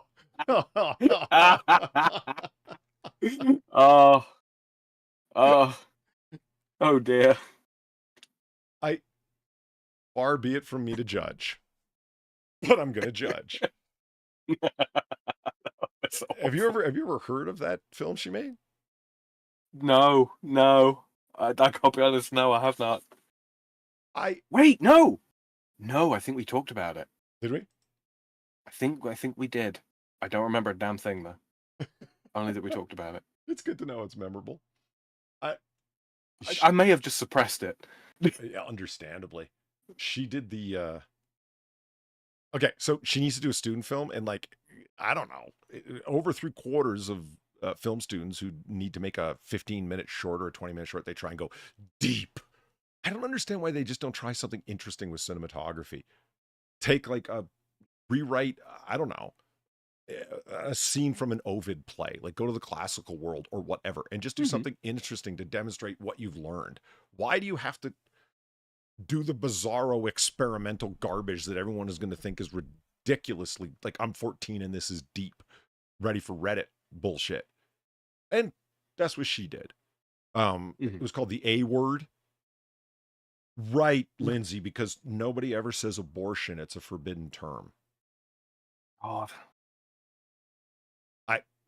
And it was her documenting her experience with getting an abortion. That is no, I would almost certainly have repressed it there. I don't want to know. I don't want to know about Lindsay Ellis. I don't the idea, the knowledge, the sheer fact that Lindsay Ellis has ever engaged in sexual relations with anyone or anything is disgusting enough. It was a feminist film for her. How? Talking about herself? I know. Making herself the center of attention.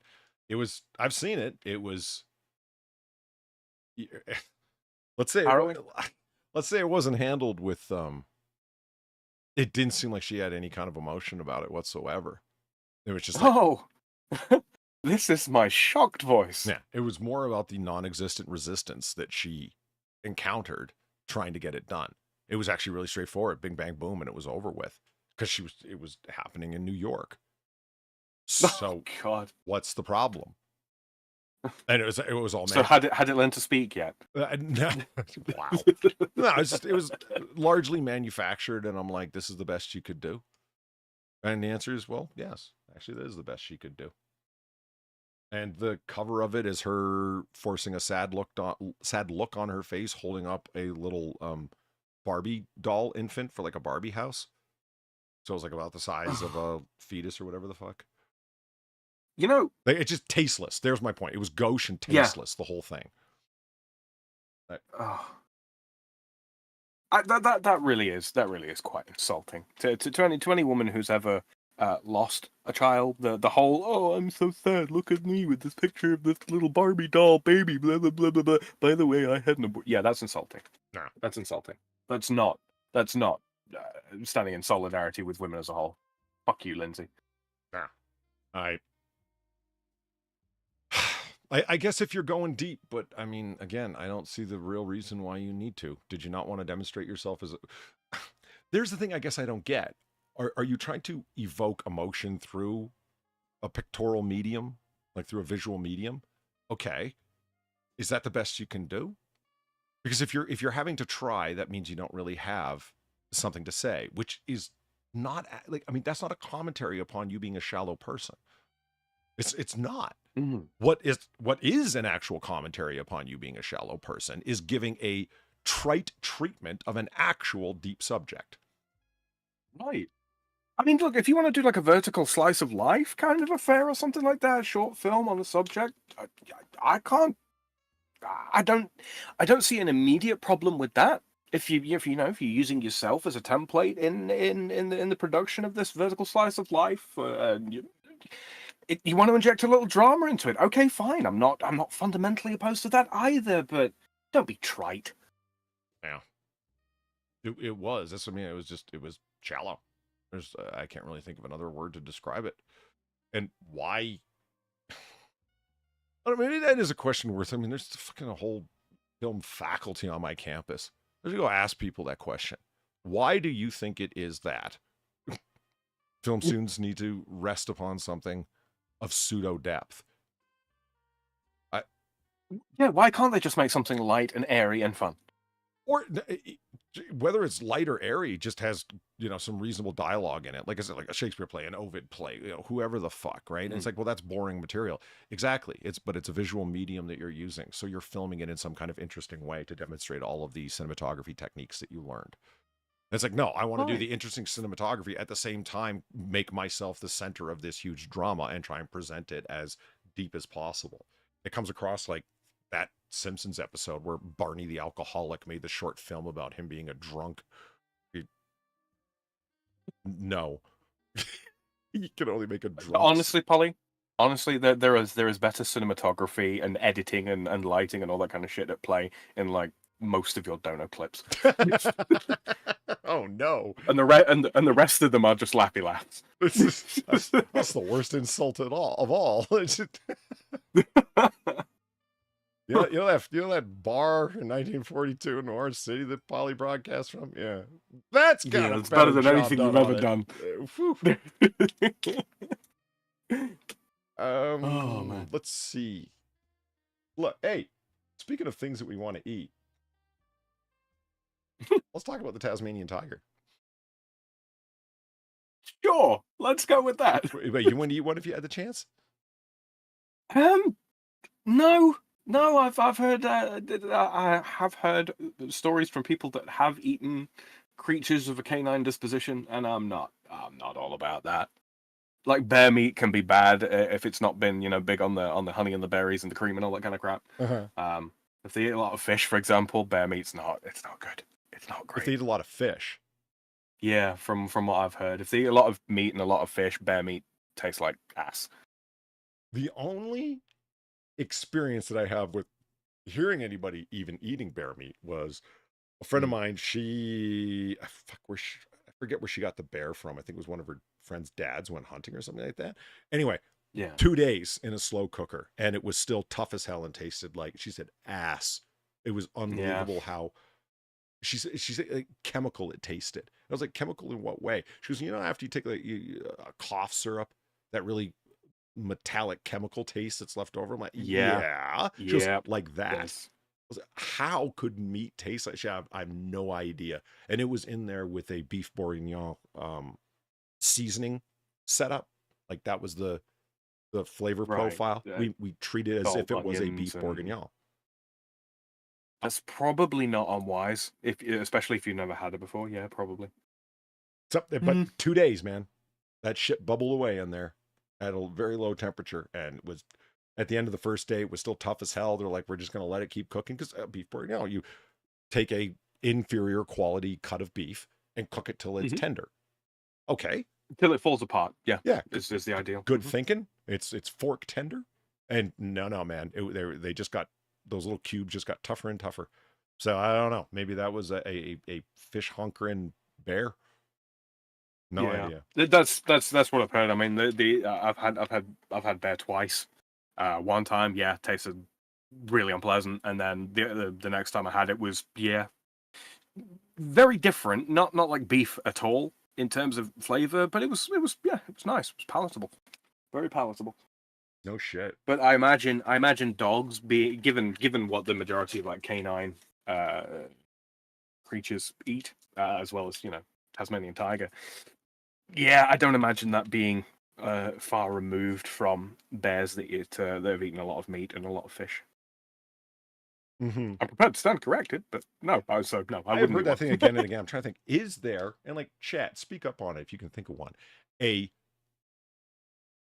primarily meat-eating animal, not an omnivore, but a true carnivore that's good eating. I'm trying to think. Because people say carnivores it's the herbivores that are good eating. Okay, makes sense. What about any? Tuna, shark. They're predominantly carnivores, aren't they? And so are lobsters. My very favorite food is lobster. They're not only meat eaters, they're bottom feeders, for God's sake. Yeah. Crabs. Carp. Carp eat other fucking fish, don't they? And microorganisms. Not microorganisms, but small organisms. Okay. Non-seafood carnivore that's good eating.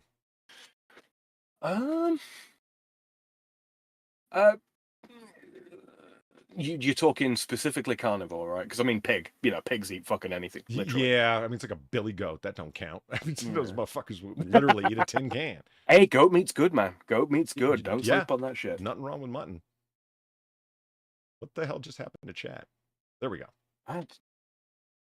Alligator. Good call, Valine. Alligator. Ooh, yeah, good shout. I think you nailed the one. I have had alligator, and it was fucking delicious. I haven't had it yet. I want to. I really do. I heard gator tails like one of the finest things in the world, like meat wise. You know, I have a whole bunch of gator in my food porn folder. Do you? Mm-hmm. Want to see? We should go through that sometime. Yeah, absolutely. I don't think a lot of people would find it particularly appetizing the way that they grill gators, but I think those people are just pussies. Oh, wait a minute! Look at that. Here we go. We can do it right now if you want. Yeah. Fuck it. Let's do it. Yeah. Let's eat the Tasmanian tiger. But the reason why the reason I brought this story up, or Far was originally sent me this, because Tasmania, it's right there. Yeah. They've extracted RNA from the extinct Tasmanian tiger, so could it be resurrected in the future? Might sound like the plot of Jurassic Park, but scientists believe that they can revive the extinct flouting, which somebody already said in chat, and I didn't know what the fuck they were talking about, but now I know. A team of Swedish-Norwegian scientists, of course. That's where the Nazis fled to, I thought it was Argentina. Yeah, I know. I'm fucking around. Have recovered RNA from the 130-year-old Tasmanian tiger specimen, marking the first time that this molecule has ever been sequenced in an extinct animal. The last known living Tasmanian tiger, or thylacine, I'm assuming it's pronounced. Yeah. Died in captivity in 1936, and it was delicious. When scientists committed... That was bad. Even I thought that was wrong. When scientists committed the de-extinction efforts of the carnivorous marsupial. It's a marsupial? Almost everything in that part of the world is. Huh. If it's not an insect or a lizard or a bird. Tasmania is as close to us as that's below Mexico to you, Polly. Yeah, I guess so. Oh, hey, Gokato, how's it going? Good to see you. Good to see you. So what is RNA? It's like DNA, but rarefied. But different. Yeah, but different. It's non-deoxylated ribonucleic acid is what it is. It's in the name. Holy shit, is that the specimen? That is really well preserved. Wow, they taxidermied the hell right out of it, didn't they? Look at that shit. Kidding. They ate its eyeballs. But it's kind of difficult to preserve eyeballs, Polly. What are you talking about? You can can them. You gotta pickle them. Yeah. In formaldehyde or whatever the hell it is that they use these days. Holy shit. So can it be brought back? I mean, there's the critical question, right? Well, RNA has never been distracted or sequenced from an extinct animal species before, said Love Dalen. Her name's Love. At a Stockholm University professor of evolutionary genomics? Yeah, genomics. Okay. Who co-led the study. The ability to recover RNA from an extinct species constitutes a small step toward maybe being able to resurrect the extinct species in the future. Well, it had its chance.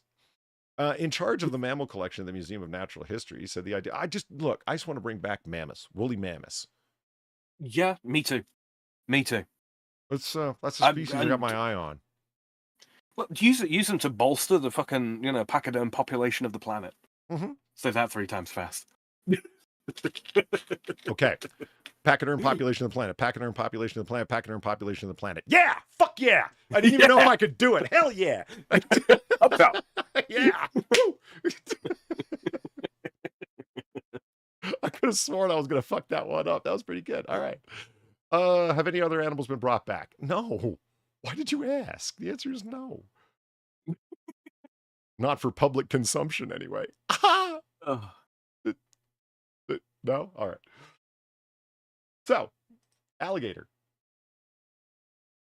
Let's take a look. Oh, you know what I'm going to do? I got a way of handling this. It'll be a little bit better. Boom. You open up. Where's the thing with the stuff? Hold on. See, this is what's not supposed to be happening with the Stream Deck. There we go. Oh, there we go. See what I mean? Automatic full screen. It will work much better. So now back. There we are. So this is the way that they did it. I love that they stuffed it with a fish. I do love it. Was that plantain on its back? No, I just think that those are roughly cut orange slices. I Oh, think. okay. This is actually a pretty low res image, guys, and it's just blown way the hell up. So, Yeah. hopefully. So what they end up doing most of the time, as you'll see through these pictures, and I have no problem with that. I just think some people might be a little bit squeamish about it, is they skin everything. They leave the head, the legs, everything on and skin it right down to its feet and its face. Basically, that's the only thing that they leave still skinned. And then they toss the whole thing on the barbecue. And I'm fine with that. I think some people might consider a little, what, grisly, perhaps? More so than a fish, though, surely. Yeah, but you know, it's funny that I don't really have that much of a problem with a crocodile. Maybe it's because it's so non-mammal like that I don't have a problem with it, and I'm being irrationally picky. Yeah. The Dreamers in 8K. Still love that name. It's just... Thank you for the $3 and the Weibo legs. Hey, Polly, have you ever seen bottles of Bushmills that say Red Bush or Black Bush? Ever want to go into a bar and ask for 2 shots of Bushmills, Tina Turner and Anne Margaret? Cha-cha-cha-cha-cha. Oh, no. Wow, dude. They call it Nutbush Shitty Limits. Yeah, Mort, right? It would eat you and your whole family if it had a chance. Right. You know what? People that feel bad about us eating gator, you know what? It's a dinosaur, okay? We won the fight. We're here, they're not. These guys are the remnants, all right? It's okay if we eat a couple of them. And they're clever girls. You know what? And there's the other thing. They strike me as kind of the same thing. Now, hear me out. Kind of the same thing as invasive feral hogs in Texas and in Florida, wherever they exist as an invasive feral species. No, obviously, crocodiles and alligators are not invasive. The Everglades are absolutely their natural environment. The Gulf region is their natural environment. I get that, but I'm saying that they are such a challenge to hunt that by all means is my call. Do you know what I mean? The feral hogs, because there are so fucking many of them. They drop so many litters and so many piglets in each litter, multiple throughout the year. They can survive off of anything. They are tough as hell. That's why they joke and call them bacon wrapped tanks. You can take them down. They're mini hippos. Yeah, you can take them down with a 5.56. Either one extremely well-placed shot or multiple shots from an AR like this chambered in 5.56. There's lots and lots of videos online on YouTube of people going on wild hog hunts. It's not easy, and they're smarter than pigs in general are smarter than people give them credit for. They're as clever as dogs. Yeah, it's been tested. They are dog clever. Absolutely. You have to approach them in a shotgun fashion, pardon the pun, way. Where it's like, we're going to attack the herd and you're only going to get a few of them because they are more than smart enough to run away from you and break up and then reconnect later. They're sharp fucking animals. They know enough to run away from sounds. They're skittish enough. Their sense of smell, their eyesight, their hearing is all top notch, tough as hell, like I said. And their hooves are like little iron-clad gloves. You know what I mean? They will destroy a field that they walk through and be able to eat anything that's in that field, up into including garbage, and survive off of it. So they'd eat you if you stood still long enough. Yeah. So they're also swimming with disease. They won't kill them, but will kill you. Well, this is the thing. I mean, there's a reason why pig hearts were used for transplants and all that kind of thing. Pigs are really quite close to us as organisms, which means a lot of their diseases are our diseases. Yeah. Yeah. So I like I said, if you can hunt them, more power to you. And the Texas government pretty much has the same view. Good. Because no matter how many of them you kill, it'll barely make a dent, if a dent at all. Because of how many litters they have and how many piglets per litter. It's nuts. And their survivability is off the charts. Alligators, on the other hand, why are they similar at all? In my opinion, because, first of all, they're a dinosaur. They're dangerous as hell. They have defense mechanisms up the wazoo because you're on their territory when you go hunting them. Their camouflage is extra top-notch. Just their eyeballs and their fucking noses above the water, for the one species anyway. are not easily killed. You shoot them in the body, it's not going to stop them. You need to hit them in the brain No. stem. They don't even have a full brain, just the stem. You know how small of a target that is? Well, this is the thing. I mean, I've watched them like because they trap them, don't they? Or catch them, I suppose is probably a better way of putting it. Meat on a stick, stinking meat on a stick in the water. Leave it in. Gator swims up, gets a hold of it, tries to swallow it down, gets stuck. Then they pull them out of the water on the cord, and they have to put a 22 like pretty much right up against the fucking brain pan, and then pull the trigger. It's the only way you'll kill them quickly. Yeah, that is the thing about the rifle hunting of them. That, like I mentioned, do you have any idea how small the target it is? If you choose to go alligator hunting like with a gun, like meaning with a rifle, you're really up against it. Like you're putting yourself in the worst kind of fucking challenge. Just not that it's good. Yes, it will attack you back, but you've got the advantage of distance. But then that becomes a diminishing advantage because they're very well camouflaged and they're faster than you fucking think they are. So it's 35 miles per hour, I think some of them can run up to on land. Yeah. So it's not a true dangerous game animal like a plains animal's dangerous game. Like it will charge you. Alligators will charge you, but not in the same way.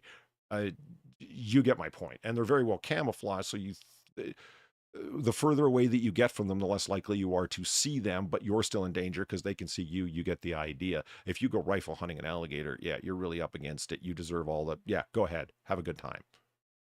I don't see any problem with it. There's no connection to the things that people bring up with hunting, like shooting fish in a barrel. When people talk, it's the furthest thing from it when it comes to these guys.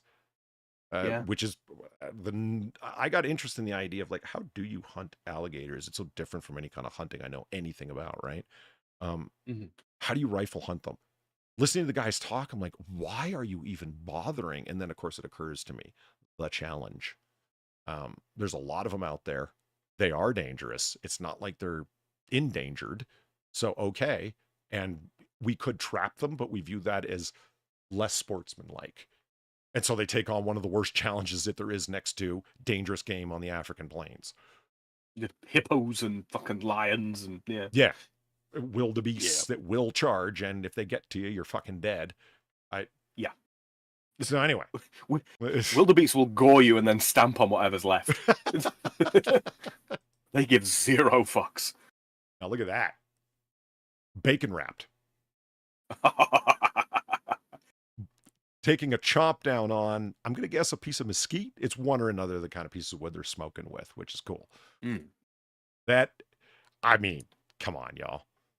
That's American right there. That's That's not just American. That's Cajun as fuck. It is. Yeah, absolutely. And somebody took time and loving care latticing that fucking alligator in bacon, man. Look at that. Oh, it's an art form. Yeah. It's an art form. You could go dynamite hunting for gators and crocs. Yeah, you could. Can you? But it's probably not as as sportsmanlike as some other forms. But yeah, I think you could. I don't know. I'm of the strict opinion that if you're going hunting, I'm not for trophy hunting. I find it disgusting. Not that I'm some kind of like animal activist or something like that. But no, if you're gonna hunt something, eat it. If you can't eat it, don't hunt it unless it's some sort of like threat to your livestock or some bullshit. Now, do you think, just out of curiosity, is there something wrong with trophy hunting? You are after the head, but you are going to hand the meat over to a game meat store where they chop it up in its entirety and sell it, including right down to the bones for gelatin. Is that no problem to you? That's no problem to me. No, provided the animal is going to be eaten, fine, fair enough. I'm okay with that. Yeah. So what disgusts you is it's hunting. The waste. Yeah. So it's hunting the buck, taking its head and leaving the rest of it in the forest. I mean, there's an argument to be made of like, well, it's going to get eaten. It's not like it's going to go completely to waste. But yeah, but you don't really have any guarantee that it's not just going to sit there and rot into the fucking ground. I don't know. Yeah, if you can make the guarantee that it's going to be consumed, if you can make the guarantee, in so much as you're either going to eat it yourself or give it to people that will, do that. I find it respectful in a sense. Can we just appreciate how large this fucking guy is? Look at that thing. God, look at the color of it as well. It Yeah, looks fantastic. It looks tasty. Yeah. I'm thinking we're making Slinky the Slippery sad or sick, perhaps. And we're not trying to. I mean, legitimately, this looks delicious. Maybe that makes us sound like sickos, but I don't know. Campfire alligator? I don't see the problem. I mean, that's not blood, keep in mind. That's like the cooked color. No, that's just the color of the meat. Yeah. It doesn't have blood like that. Actual alligator ribs, yo. Are you fucking kidding me? And not true ribs, but I mean, yo. They look chickeny. Right? What's white meat? Yeah. I mean, those look cooked to perfection. I mean, they've been Right. sauced just Hold me right. back. I just, son of a jackal, do those look good. Right. Oh, that'd be the size of a house. Yeah, that is really fucking something, man. Oh, Polly, real dino nuggets. Hell yeah. Yeah. I'm gonna do it. I'm gonna do it. Gator nugs? Hell yeah. So here we go.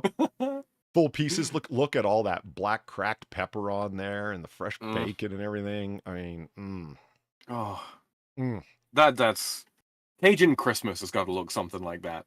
And they did it like proper gentlemen. They just didn't lay some bacon on there. They latticed it. Look at that. It's interwoven.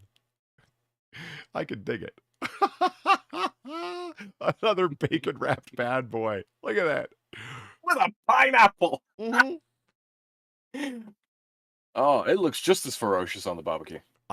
All these pictures, as you might guess, are from barbecues in either Louisiana, Texas, or Florida. No surprises there. Alligator sausage, anyone? I'd do it. I would too. I've had chicken sausage. I've had pork sausage. I've had beef sausage. I don't see the problem with gator sausage. The only alligator that I've had other than alligator beef, like steak itself, I was going to say beef steak. That's funny. Is an alligator burger, and it was indistinguishable from the ostrich burger that I had from the same place previously. Yeah, it was a white meat burger. Once it was ground up, I had a difficult time telling the difference. Yeah, at that point, it's like texture plus whatever it's been seasoned with, right? Yeah. Look at that shit. Oh, that's handsome. Yeah. That is a handsome cut of meat. And properly sauced. And you can tell this is a Texas barbecue, not just from the Texas map back there, just from the look of the fucking thing, right? Oh, glorious.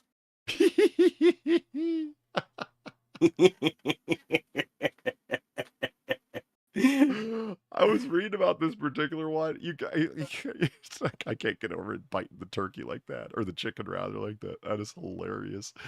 The ribs of pork, racks of pork ribs on top, because they don't want those drippings going into the fire. They want it going onto the alligator. Right. So, self-basting. Yeah. So it wrapped in bacon and dripped on by beautifully sauced smoked pork ribs. Oh, man. But that looks amazing. Oh, there you go. A little Cajun cooking. Alligator poppers. Little nuggies. Yeah. Okay. Oh, And then again, little alligator poppers. Oh my God, those look delicious. delightful. Look at all the cayenne Delightful. around, and I don't know what that dipping sauce is, but I'm sure it's delicious. Oh, I'd be some sort of barbecue, I would imagine. Yeah. Some sort of barbecue sauce. Oof. I had a ghost pepper ranch the other day. Man, that was good. Yeah? Yeah. Oh, Really I good. love me some ghost peppers. Just skewers. Yeah, I can live with that. Let's do that. Right. Mm-hmm.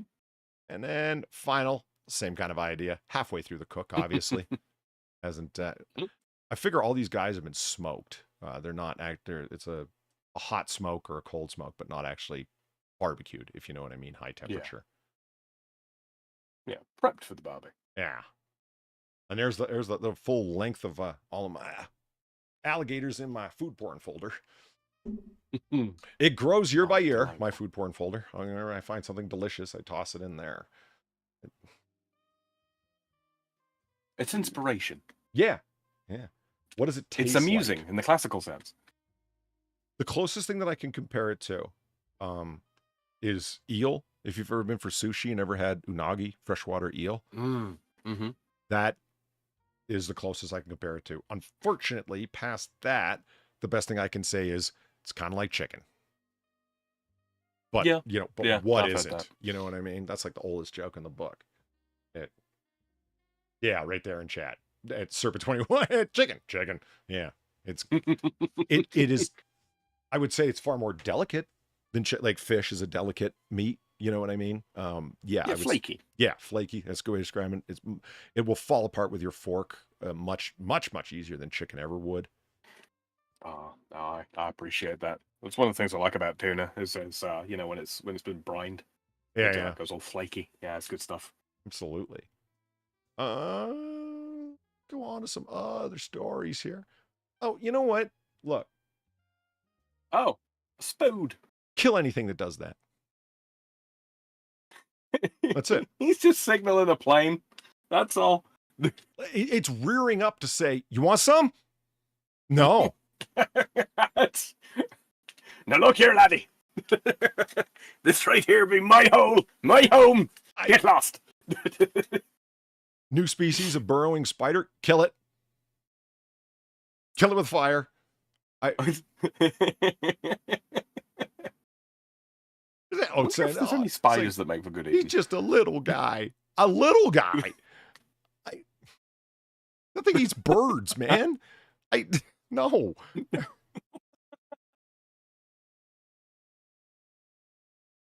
No way, guys. Dear. I really am bothered by spiders that do that when they rear up like that. Oh, God, it's hairy. I fucking hate that. I'm not an arachnophobe. I just find them disgusting. Is that so wrong?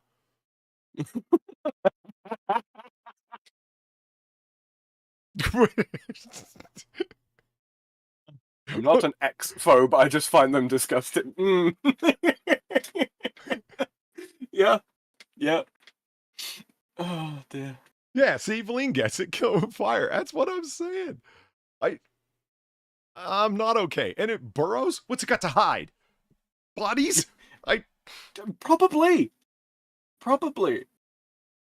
Let me tell you something. I have made the argument again and again to people that, while it may be hard and it's kind of counterintuitive, spiders are your ugly little friends. They are. When I spot a spider in my house, and I've tried telling my mom this, look, you may not think it's your ugly little friend, but it is. Okay, yeah, I get it. It's hideous. You don't like the look of it. Whatever. Leave it alone. Because it don't eat people food. It eats the bugs that are eating the people food. Yeah. Yeah. And if you knew how many bugs it eats in a day, like many times its own weight in bugs, it wouldn't be there if there weren't bugs for it to eat. So leave it alone. And I know that's hard to do, but I do it myself. Now, this thing is different. Kill that.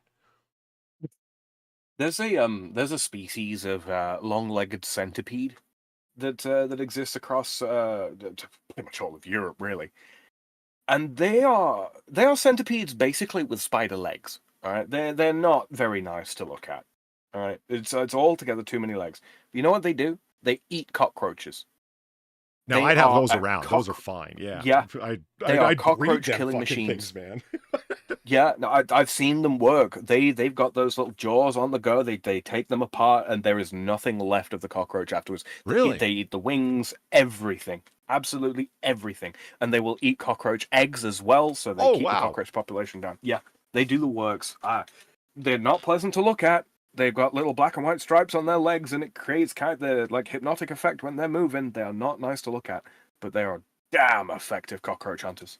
If you've ever you lived in a place that had cockroaches, your apartment had cockroaches, it's a fight, man. I mean, I remember I threw down with cockroaches. Like it was, I declare war, like that level. You know what I mean? Because you see a cockroach, or if you've ever had the experience of turning on your kitchen light at night, it's not a joke. Where the cockroaches run when the lights come on, it's true. They do. And it's like, I am not living this way. Like was my first reaction. No. You are not allowed in my home. This is not okay. Like I don't live in a filthy house. There's nothing for you here. There's no food out anywhere. No, it didn't matter. They're fucking cockroaches. Those things will survive a fucking atomic attack. It was, oh man, the boron and the traps and the list just goes on and on and on of all of the things and it worked to keep them at bay, but I didn't win. You know, Yeah. there was Do a you know, draw in the honestly, fight at best. It, I think the worst part of roaches for me, they have a very particular smell.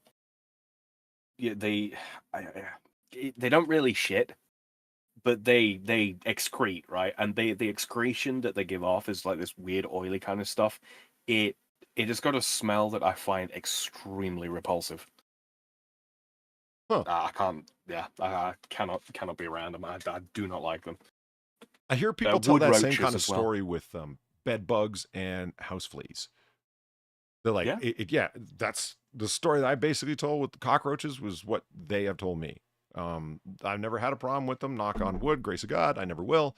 But it, like, what do you mean I have bed bugs? You know what I mean? Like, this isn't the 1700s and I don't live in filth. Like, so what the fuck?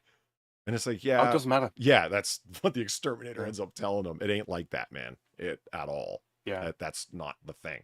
But it's like, all right, let's go through the whole process. And people explained it to me. And oh man, nightmare process. You know, the thing where you bag up everything you own, your bedding, your clothes, and everything, and then have the place fumigated. And it may take several fumigations to get them all. Like, yeah, the best you can hope for is a draw in the battle, man, not a victory. That's fucking crazy to me. That's it when it comes to bed bugs, by the way, boys and girls. Lemongrass oil. It smells very potently of lemon. So if you hate lemon, then sorry. But yeah, if you've got no problems with the smell of lemon, lemongrass oil, it fucking kills them. It kills them when they come into contact with it. Yeah, that gets rid of bed bugs real quick. That brings a story to mind. So, my friend's sister, she had this dog. Okay, this relates to what you're saying about the citron smell. Okay, now do you know what citronella is?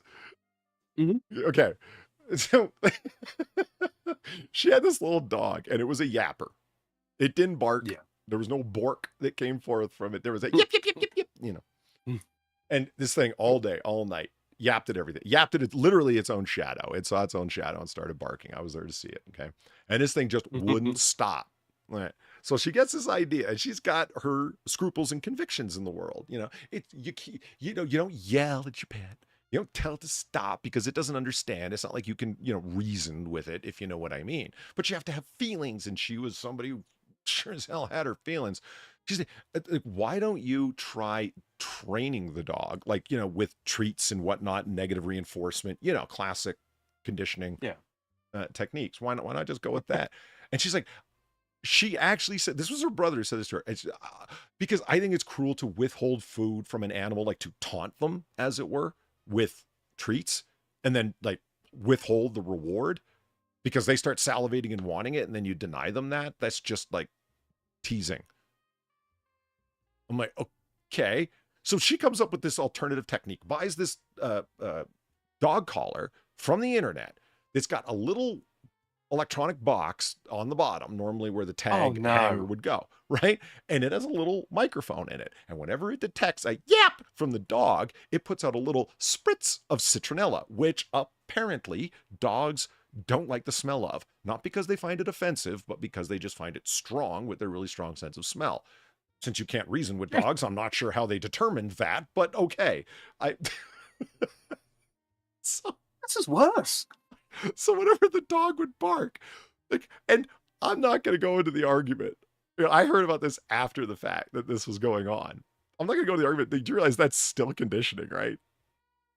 Like, it barks, bad smell occurs, it therefore learns to not bark. Like, that's still conditioning, and arguably worse than withholding something positive. You're now introducing something negative. It's the same approach. It's not barking at its own shadow anymore. It's just yelling in dog language. Damn you, Pavlov. So I remember telling this to him, because you should have told that to her. I'm like, you think she gives a fuck about my psychology degree and what constitutes conditioning? And she's got her feelings, How did I find out that all this was going on, or what made me even want to ask these questions about what was up with the citronella spraying dog collar she bought from online? One day I'm sitting there, okay? my friend is sitting there and he's flipping channels trying to find a movie we were watching. I forget, on one of the pay-per-view channels he subbed to. And the dog is just yip, yip, yip, yip, yip, yip, yip, and he just ran right across the room. And then the doggy door, right, went right the fuck outside and kept going down the yard. It was gone. It went yapping off into the night, basically. And I was like, what the fuck just happened? What was that? Because it will yap and get a spritz. So it will try and run away from the spritz, in which case and it's yapping, so it keeps spritzing. So, and the more it's the more that spritz is happening, the more the dog wants to freak out and yap more. So it was like this infinite regress of torture for the dog until she would eventually catch up with it and take the collar off. And then she would put the collar back on. And it would happen again and again. So there was one time I remember seeing the dog was running in a circle trying to get away from what was ever spraying citronella in its face, not able to conclude that it was hanging beneath its neck. I have never seen anything so sadly funny as a dog running in circles, yapping. Well, you hear this noise and you know what's happening. I put a lemon balm onto my dog.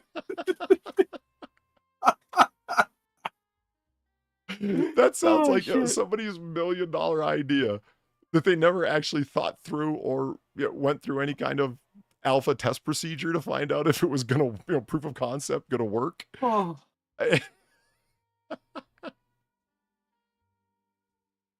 Yeah, they poetically enough, they dropped the ball on that one. So I don't know whatever became of that dog. I have an idea what became of that citronella dog pickled, collar thing. Pickled in citronella. Yeah. I have no idea. Have you ever had one of those? Have you ever seen the electronic fences that they have for dogs and cattle and whatnot? Yeah. I pissed on one once while drunk. That was fun. Okay. Okay, fair enough. I wasn't specific enough. I didn't mean a fence that has current running through it. What I meant was, so there's an electronic device on the dog's collar, and whenever it reaches a boundary zone that you have set up by certain markers, that it detects that, bzzzt, it buzzes the dog, no, you're not to go any further than this one spot. And the idea being that the dog will know whenever it crosses this artificial pre-marked border by these stakes that you have set up that create the electronic boundary. It knows if I go any further than this tree right here, I'm gonna get a zap. So it don't. Yeah, I'm kind of. I don't like the idea of shot collars. I've never seen them used. I don't know if they actually work. I know that they're still sold all over the place, so no idea. Yeah. Nah, I'm kind of. This is not some like hill I would die on, as it were. But no, I think if if your dog needs a shot collar, I think you're probably not the right owner for the dog. Well, I think the idea of them, I had always assumed, is that when you have a very large property and you want your dog to be able to run free, but you don't have the kind of fencing that's going to restrain your dog from running free. So your only other option is to have an extended leash that's staked somewhere in the middle. And if you've ever, had that, like in your yard, that dog will find every place it can possibly twist and wind itself up in with that extended rope. I mean, the dog will walk around a tree in like 12 circles and then get tight and never be able to reason, why don't I just walk in circles back the other way? No, won't ever happen. Object permanence or lack thereof, yeah. Yeah, I mean, it's just not within a dog's realms to be able to pull that off. I don't think it's because they're stupid. I just don't think that's the way dogs' minds work. You know what I mean? Yeah. Object permanence. And I mean, maybe I've got a particular amount of sympathy because, I'm what they call geographically impaired. I can remember all kinds of fucking things, but one thing I can't is directions. If somebody gives me directions to their place, I can drive in there. I need Google Maps to help me find my way back out of that neighborhood. And they're like, why don't you just reverse your steps? It don't work like that. It's like, no, it does. I'm like, no, not in my mind. It doesn't. I don't know what to tell you. Somewhere in the reversing out of their driveway. Well, it all gets lost. Well, you went right, left, left to get in there, right? And it's like, well, just reverse all those things. And it's like, I don't know. For some people, that becomes very natural. I mean, it amazes me that some people sitting in their house, if I say to them, which direction is north, those stoppers and go that way. How the fuck do you know that? Northern Hemisphere houses are usually south facing. Doesn't help me. Like, I'm the wall I'm facing right now, I have no fucking idea what that is. I'd have to pick up my phone and turn on the compass app. You get a window, right? I do. Yeah. Which side of the window does right to your left? All right. So which side of that does the? I mean, don't say obviously, but which side of that does the sun rise on? Does the sun shine straight through when it rises or sets? Does it rise from one side of the window and set on the other? Okay, here's the question. Do you have to go through that reasoning process to come to the direction of to come to the decision which direction is north? If I'm in a strange place, yes. When I'm at home, no, I don't. Like I know for a given that right now I'm facing about 30 degrees off of east. Yeah, that 30 degrees south off of east. Absolutely fascinates me that people can do that. Those calculations just don't come quickly to me. Oh, it might be a training thing. I don't know. I did orienteering in Boy Scouts and did fine, but there were compasses and maps, Yeah, I don't know. Dreamers in 8K, thank you for the $3 and the Weibo legs. If reversing your steps worked, Polly and Christoper would have never gotten lost in the Pine Barrens. Yep. Some episode of Sopranos, they take a fucking Russian out there to bury him. They find out he's not dead when they open up the trunk, but whatever. The point being is that they get lost out in the Pine Barren woods and stuck out there overnight because they can't find their way back. They thought, well, let's just follow our footsteps. And very quickly they find out that they were walking in circles following their own footsteps. Well done, guys. I would have there's lots of situations I can get lost in. Not the one they found themselves lost in. No way. Yeah. Those are a couple of city guys, man. Jesus. I'm quite good at landmarking. Picking out the shit that I've seen and kind of working backwards off of that. Like explicitly left, right, all that kind of stuff. Less so. I'm less good with that, but no. Picking out things I've seen and remembering what order I've seen them in, that's not so bad. That's not so hard. For me. But yeah. Yeah, some people... Okay, I personally thought it was fascinating, some of the shit that came up in terms of it's just a matter of memory. Yeah, but there are different types of memory. And whether people want to see it that way or not, there are. You can demonstrate it clinically. There's memory for faces. There's memory for directions. There's memory for names, which is different than memory for facts, which is really hard for me to wrap my head around. You think they'd be the same thing, but they're not. The poor bastards who suffer spinal meningitis and will have damage, they'll have brain damage of one sort or another. A lot of people have concussions and have brain damage of one sort or another, will suffer complete loss of function when it comes to a specific type of memory. Those stories are sad, because these are people who can't recognize faces anymore. They can remember facts, they can remember how to get from place to place, but all of a sudden they can't recognize the face of someone they just met, nor the face of their wife of 10 years. They see that the person, they know the person has a face. Try and wrap your head around that for a second. It gets almost like ethereal. It's like you can see that they have a face. Yeah, they absolutely can. They have eyes, nose, mouth, ears, hairline, etc. But there's no connection to any kind of memory for them for it. The person has to say, I am Jane. And they'll go, oh, gee, Jane. Like, they have to be announced because they won't connect Jane to what they're looking at in terms of the person's face. You watch video, they end up, when you do psych, they end up showing you all these videos as part of the physical aspects of psychology, the different types of memory that there are. I do wonder if a person can sort of train themselves or be trained to accommodate for that by sort of attaching facial features to because there's a party trick, right? You memorize the order of a shuffled deck of cards, and you can do it in about 5 to 10 minutes when you're well practiced with it.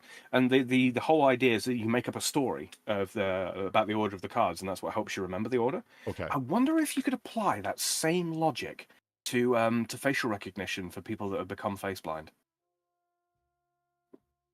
Oh. Sorry, mad thought. Moving on. No, I mean, I see your point, but it would have to be very specific to, like, you know, like you're saying, like you make up a story for the order, like very constructed. It would be artificial as hell, but whatever. So very much so. Yeah, so's the story memorizing the cards. So I understand your point. It'd be like blue eyes, thin eyebrows, whatever is Jane, and then therefore you know when you see those connected things, and you have to. It would take you a minute, but like you said, you would twin get blue practice. lakes between the dark between you know, beneath dark peaks. You Right. know, something like that. Yeah. Yeah. The most the poorest bastards out there, like in terms of this type of shit, are the people that suffer from true paranoid personality disorder. They're not paranoid because, you know, there are people that are out to get me, Sam. I'm not paranoid, okay? Like, fuck. It's not the same thing. You know, there's people that are actually suffer from paranoid personality disorder. And on top of that, they suffer this facial recognition problem. The result is frightening, and you have a very, very hard time telling them they're wrong. They develop a paranoid delusion, and it is a delusion, but you can see how they got there. It's actually pretty rational.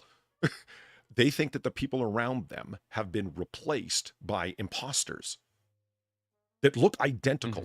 People are cloning my loved ones and replacing them with these fakes because they can't recognize them. But these people know everything about them and can repeat all of these facts that they and their significant other or their brother or whoever knows, and stuff only their significant other would know. Clearly, you're a clone of some sort because I don't recognize you, but yet you know all of these things and you're physically identical, but I don't connect you looking in your face with that person I know. And it's like, right, I believe you don't recognize that person. And your paranoid tendencies in terms of your personality start speculating wildly. Oh my God, these poor people, the amount of medication they need to not freak out on the daily. It's crazy. Well, I mean, because the brain is constantly looking for patterns, right? That's how we survive. It's how we survive this long as a species. Indeed, that life in general has survived this long. Pattern recognition. Yeah, being unable to connect the two critically important dots in a pattern, i.e., this person that looks this way is this person. Yeah, fuck. Yeah, I came away from no wonder that that's feeling. terrifying. Yeah, I don't know, man. I'll tell you something. You got this thing where it's like women are squeamish, right? You always hear that. It's like, oh man, fucking bitches, they're so scared of everything. Look, they could watch those videos of these people with mental disabilities, cold-hearted, Sam. Cold-hearted. Never affected them. The dudes in the room are all like, oh my God. Like, you know what I mean? I don't know. Well, you take a guess for me. And chat, take a guess for me. What is the difference? Because women cannot watch the viscerally disgusting, like someone being dismantled, someone being shot, an act of violence, an act of cruelty. They cannot stand, you know, to witness. But all of a sudden, somebody who's suffering from a mental disability of that sort, they can watch and go, oh, that's very interesting. Where not every dude, but a bunch of dudes in the room are like, oh my God, that poor person. All of a sudden, there's this compassion that they wouldn't have for a person who's catching a beating for doing nothing. If I was to take a stab at it, and this is just a wild stab, is the protectorate nature of the male of the species. You know, there's a certain amount of willingness to be the protectors kind of built into us. So, you know, sympathy for those that for whatever reason have their ability to look after themselves inhibited. Yeah, I think that probably evokes our, you know, guys' horror at that kind of shit, and not pity in the pitying sense, but, you know, pity as in, yeah, that's somebody that needs looking out for. That kind of pity, I suppose you could call it. Versus the sort of the you know, the somebody being taken apart, cut apart, shot, etc., etc. I think that there's probably part of us that has the ability to be switched off in order to deal with gore and such, simply for the purposes of making us better hunters. You can't really be a hunter and not have to deal with extreme physiological distress and death. It's not That would be my guess. Yeah, well, yeah. What I did come down to understanding is it's like, it's like women are squeamish, and it's like, no, it just depends on the thing that you're talking about. They can be as cold-hearted as any dude. You just have to change the subject matter. That was my takeaway. Yeah.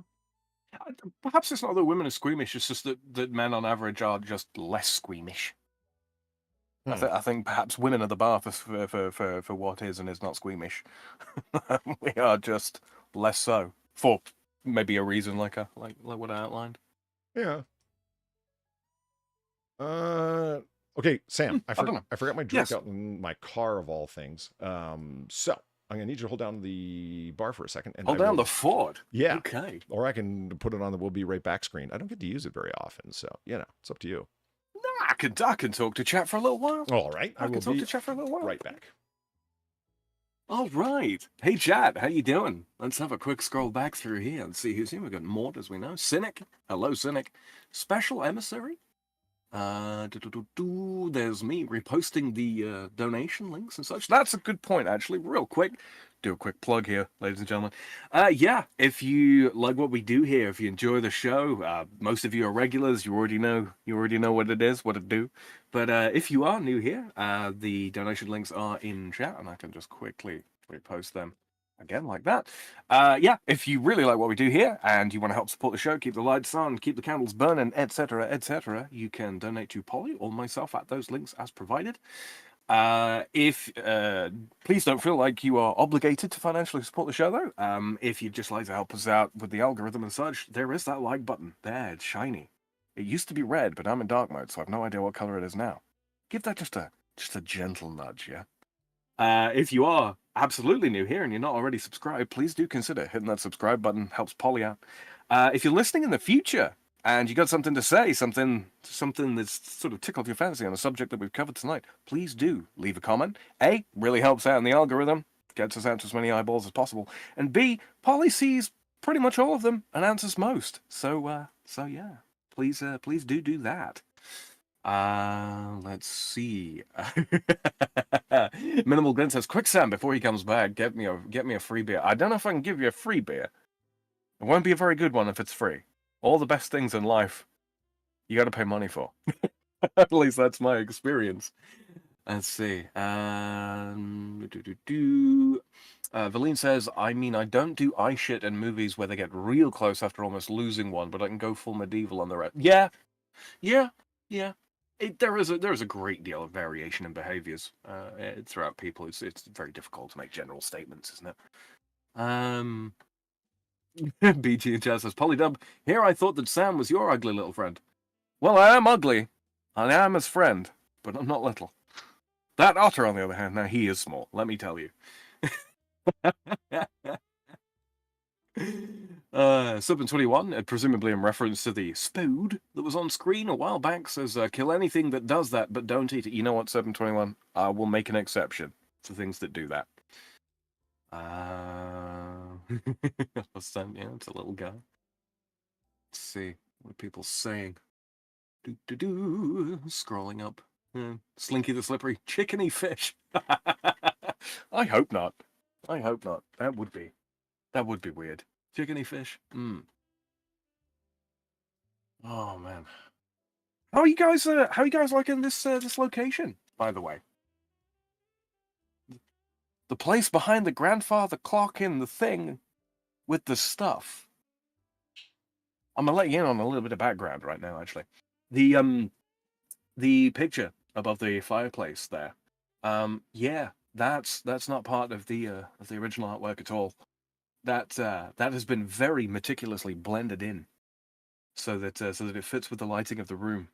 It took hours and hours to get that right, because before it wasn't that it was super noticeable, but it was one of those things, like Polly says. You didn't notice it, but your eyes did. Hello. Yeah. Welcome back. Well, thank you. I was just telling him about the picture above the fireplace. Oh man. I don't. Whew. Yeah. about how many hours it took for you to get that to the point where it's like, okay, it doesn't stand out anymore. Yeah, and that's the whole goal, right? Is I decided against making it look like it's there as opposed to getting rid of things that make it look like it's not there. Sounds like the same thing, but different standards. Oh, it's not. Yeah, you know what I mean? Hey, Dr. Clusterfuck, how's it going? I really love my fucking analogy to grinding, like grinding out XP in a video game. It is a good one. It is. Have you shared that with them yet? Oh yeah, I'm pretty sure I've mentioned it before. I've definitely said it like over an Eve server and stuff because they grind out games, and not necessarily for XP or whatever, but lots of different approaches to different games where they more or less are grinding. They're exploring territory or they're materials or fuck yeah, that the Conan game, whatever it was. Yes, Exiles. Yeah. Yeah.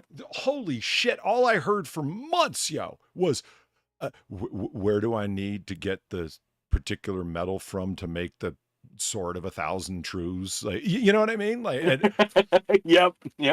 I got to get this craft skill built and this intelligence level up, and then where do I make this thing? And like, I'm not saying it was bad. It sounded impressively involved, like, and I got the attraction, right? But yeah, you guys are grinding it out. I get that, and not really doing the video game thing on that depth of a level. It's like, well, I'm kind of doing this where I'm half thinking. Zelthor would say it. You would say that. Reaper would say that.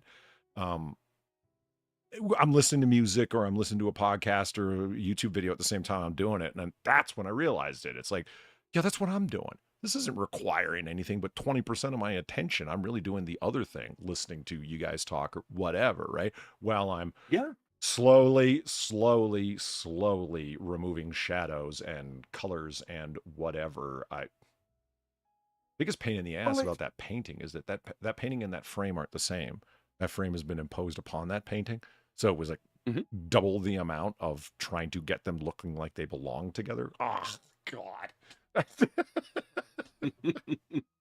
Oh, well, it's fun. It is a damn fine analogy, really. I mean, because structurally speaking, you've got a goal in mind, a stated goal in mind, and you don't always know all of the steps that you're going to have to take to get there. It's kind of like there is a degree of discovery in that, and a lot of the time it is somewhat repetitive, with a minimum of changes in exactly what it is you're doing. I mean, in Conan, mining iron or mining star metal, same basic thing. Walk up to the rock and click it, right? But which one?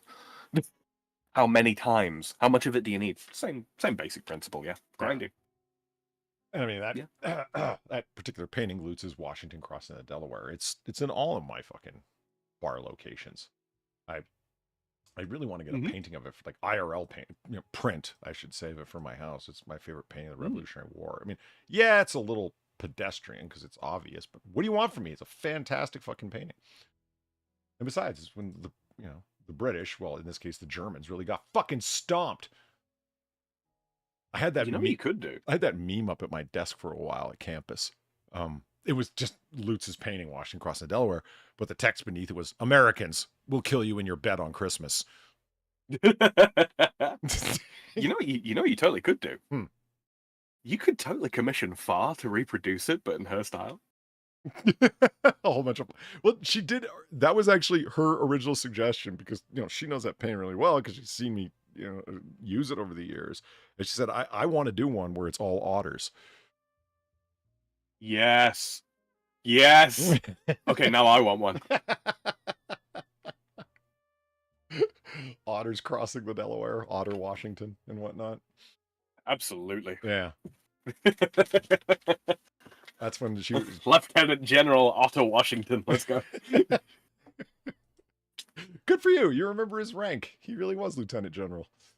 There've not been very many of them. No, there certainly have not. That's what broke in the original conversation between Valine and myself about military rank, if I remember correctly. Right. Okay. So, one story, not exactly a story, we've been putting off. Yeah, okay, you know what, Sam? I'll give you the choice. Do you want to do the poison mushrooms that we've been putting off forever, or do you want to do the 10 weird and terrifying medical instruments from the past that we've been putting off forever? Up to you. Or should we let Chad? Good pick? shot. You know, I am tempted to throw it up to chat, Yeah. but I'm leaning towards the shrooms. Yeah? I love me some shrooms. I don't know. You're just If going off chat of want that the medical fucking instruments, the murder story from Australia where the woman was like, I didn't know that they were poisonous mushrooms. I picked that day that killed my in-laws. Oh, but you and your daughter didn't eat, just happened to not eat anything that had those mushrooms in it, but you fed it to your in-laws, huh? Okay. Somebody is a little sussy barker right now. I don't know. Let's chat. What do you reckon? I'm prepared to be outvoted by chat, but I'm going for shrooms. And speaking of Far, and Big Dro is there as Far as good. Yeah, she is. I mean, nobody does art quite like Far. We're all fans of her in particular little style. I've actually still got a picture up. Where the hell is it? Somewhere. Show me. Honestly, that's the one part about tonight's show that I'm going to miss is that there won't be far doodles at the end of it. Yeah, I know. I know. And you know, like I said before the stream started, or after the stream started, I mean to say, yeah, unfortunately Far won't be here tonight, but she's with us in spirit. And whenever she's not here, we're always sad because, you know, part of the crew, am I right? Right. Yeah, absolutely. But she's off doing important things, and so we certainly understand. But we're sad still. Yeah, yeah. No, I mean, you know, if you guys really miss her, don't forget she's is she still taking commissions? I don't know actually, because she started a really I should have asked her. challenging employment, so I'm not certain whether she is or isn't. Yeah, I know that she's not got any. Well, I read rather on Twitter that she's not got any original pieces of her own conception lined up. I don't think until the start of next year. Is that right? Pencil that in. I'm not 100% on that. Refer to her Twitter for information as regards to that. You know. We don't do East Asian whispers here. We don't do what in the who now? East Asian whispers. What the fuck is that? Chinese whispers. Okay, what the fuck is that? What is going on? Chinese. You never played Chinese whispers as a kid? No, I don't know what that means. The kids sit in a row, and then you know one of them is given a concept, and they've got to like whisper the message to the next person, but they can't like whisper it straight in their ear. They have to whisper it from like a certain distance away. And the idea is like at the end of the row of kids or what have you, the person at the far end has to stand up and explain whatever the concept was, based on what they heard. And the thing of the game is like how far removed from the original concept can it get? Okay. In the part of the world where we put a man on the moon, we call that the telephone game. There's no telephones involved, so see, we don't call it that. Telephone game. See, she lives in a part of the world where we put a man on the moon, so it. Yeah. Meanwhile, the rest of the world is racist as hell. You're right. The Chinese whispers game.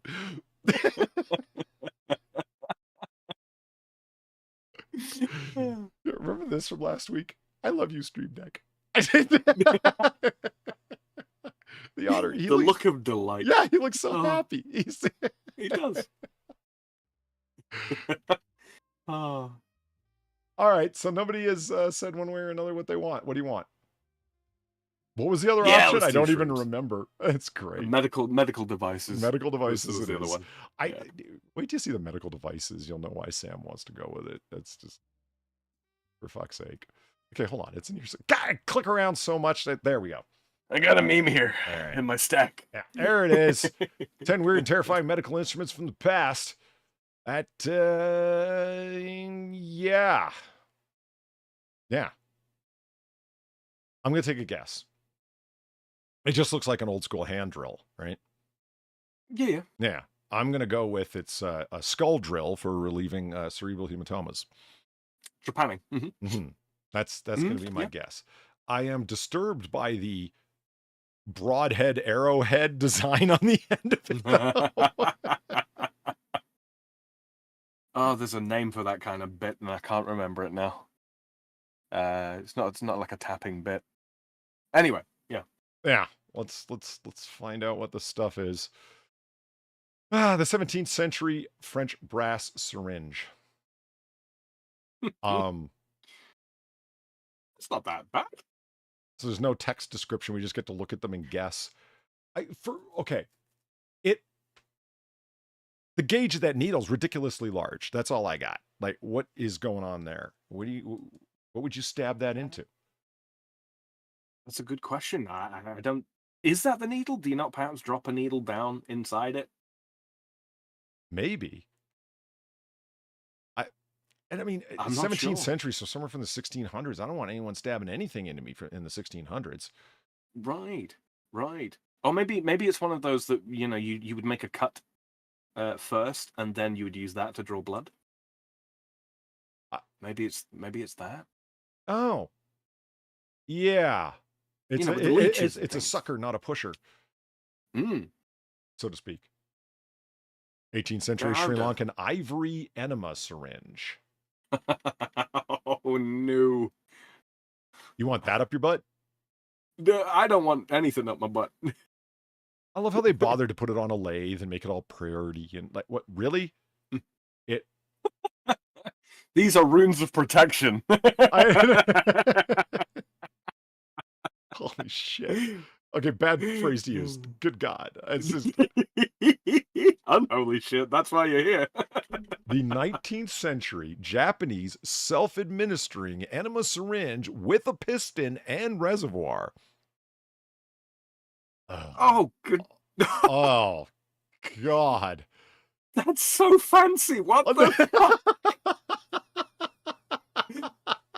Oh, man. Like, the body of that looks like a really fancy Zippo. It's all enamel and gilded and wow.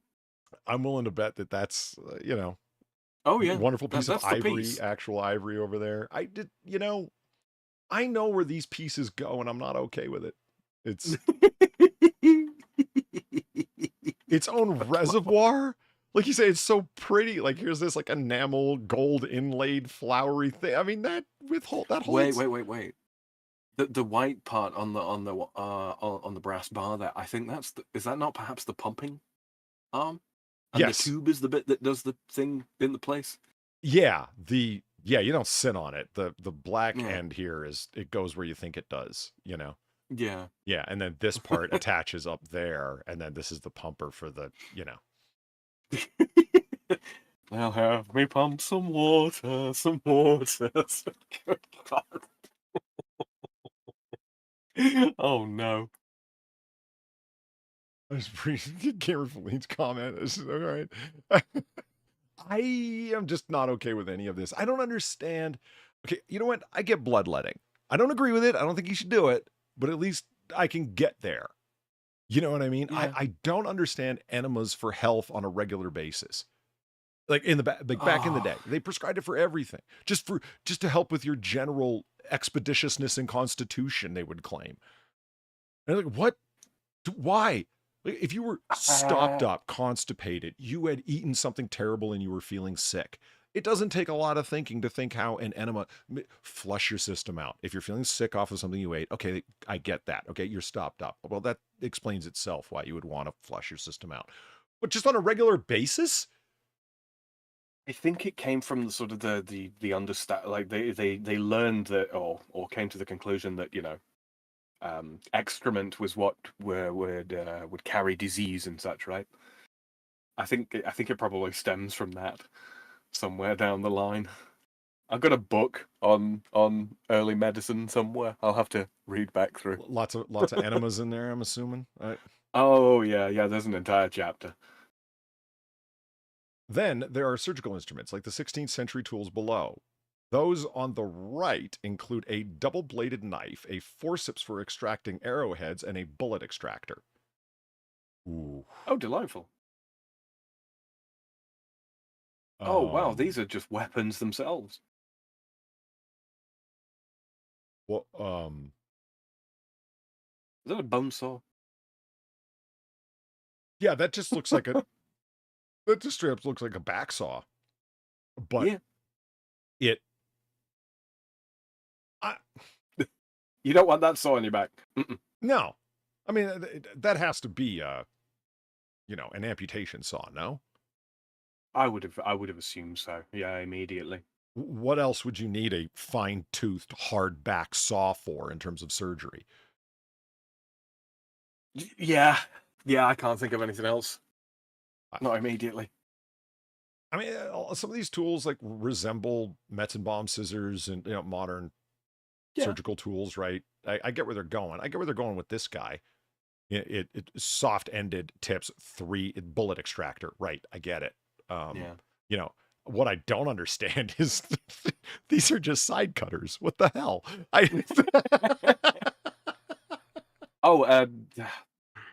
Taking the barbs off of an arrow or something like that. I don't know. Oh, I don't know. Nurse Khaleesi's in here. It's a lobotomy kit. Oh no. Hi, Khaleesi.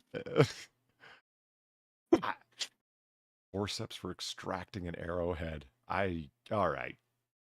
Yuck. Okay, hold on. I don't even. That got weird. Let me just read the description first. Others, like the Belgian iron Scold's bridal mask from the 1550s that was used to publicly humiliate and punish mainly women speaking out against authority. Nagging, brawling with neighbors, blaspheming or lying are just horrible inventions. No, but their heart was in the right place. I plead the fifth. I plead the fifth. For nagging? For nag. Okay, listen, I don't like nagging as much as the next guy. I never thought about bringing, iron implements into the situation, though. Holy shit. I plead the fifth. Looks like Bender. This is so horrible. Oh my god. Oh no. Whew. Oh man, that's rough. Yeah, lady, try looking down your nose at me now. Yeah, right. You got Cynic there. The bell, lol. It ain't no, just a ding a ding a ding. Yeah, it's great. Why the bell? To remind them the bell tolls for thee? What is the? Oh no! It's so everybody knows that she's coming. This is just horrifying. My God. All right, let's move along here. More preferable are the Jedi helmets from the 1980s, used in conjunction with MRI scanners to investigate the brain without having to crack open the cranium. The word Jedi was used to ensure that children put it on without too much fuss. Okay. Yeah. Yeah. Yeah, it looks a little bit like the helmets that they were wearing, the Resistance fighters. Yeah, the X-Wing pilots and shit. It really does. Yeah.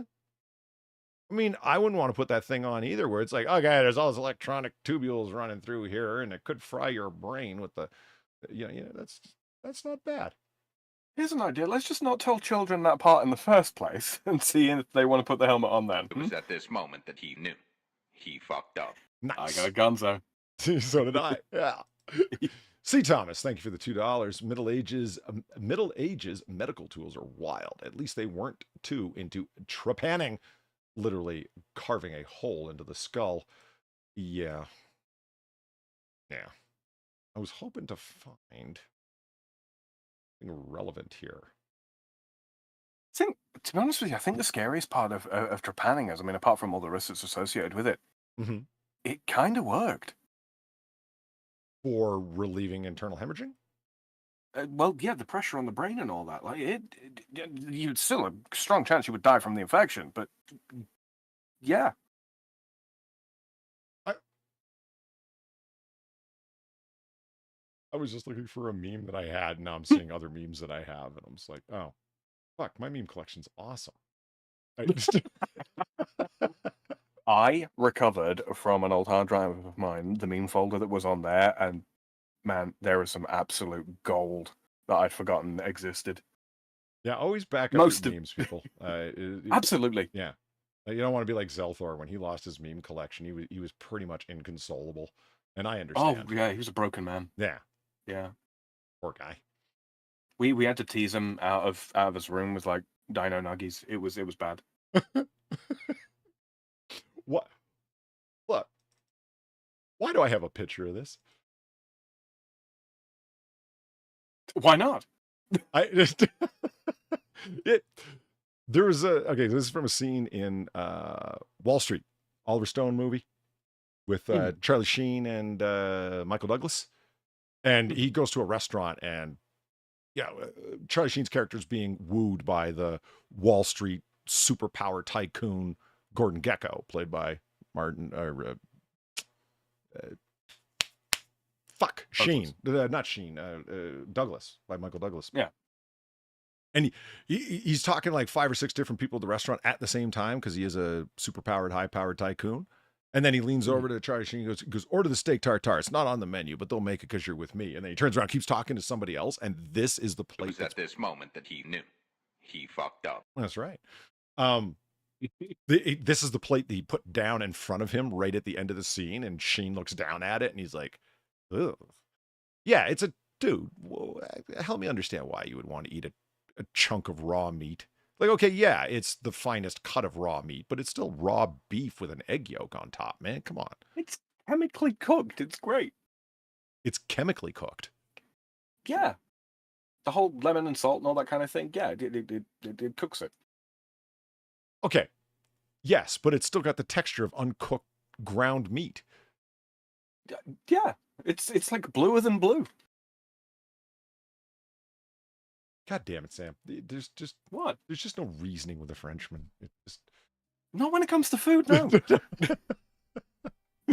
Look, you guys may have put a man on the moon, all right. But we have got thousands of dishes that are enjoyed worldwide, okay?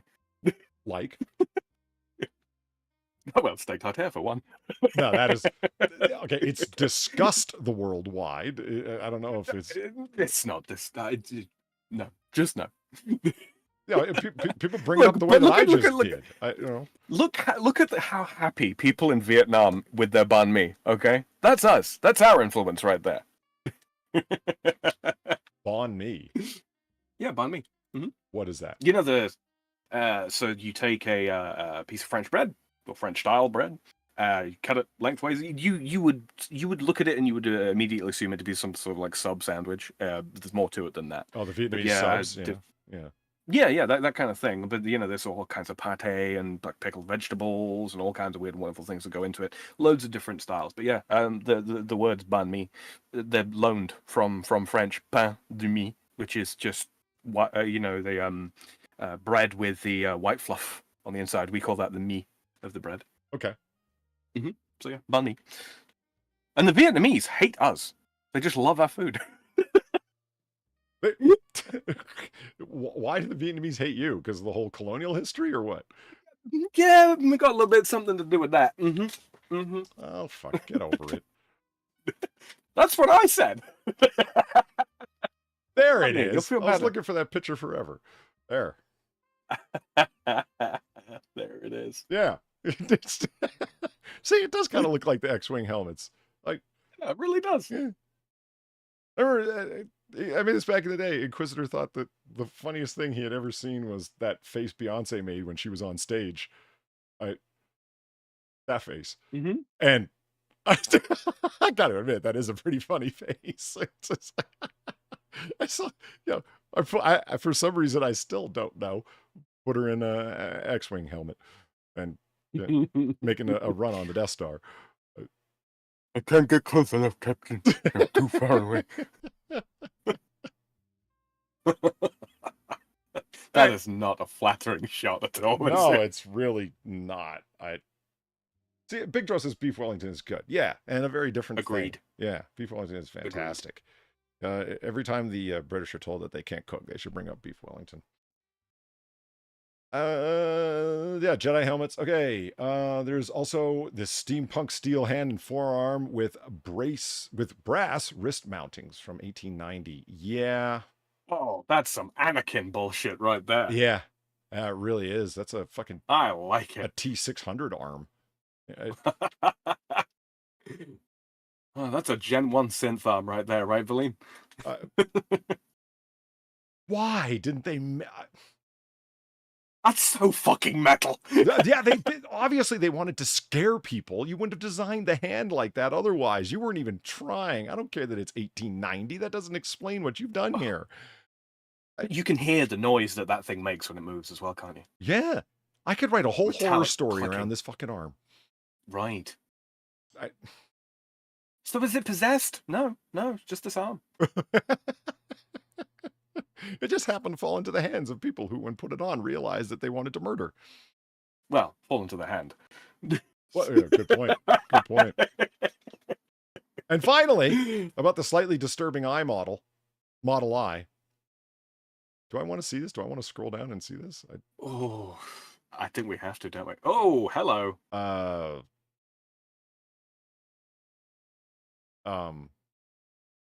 That is. Are you supposed to slip that in your hollow eye socket if your eye's gone? No, I think this is for practicing. Practicing what? Surgery, or as a demonstrative piece. I don't know, like removing cataracts or whatnot. Something like that, yeah. Stare ye not into the abyss, for it does in fact stare back. Yeah.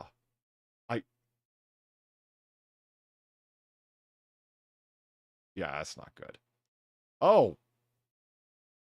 Balls. So you pop one of these in, and you go from there. I gotta be honest, glass eyes have always been something that weirds me out. Really? Not like I've got to leave the room when they're there. Yeah, but a friend of a friend, both eyes, lost both eyes as a kid. And so 2 of these in. And they've, as the joke goes, they've come out in conversation, right? Yeah, that's not fun. That's just not. It's not fun.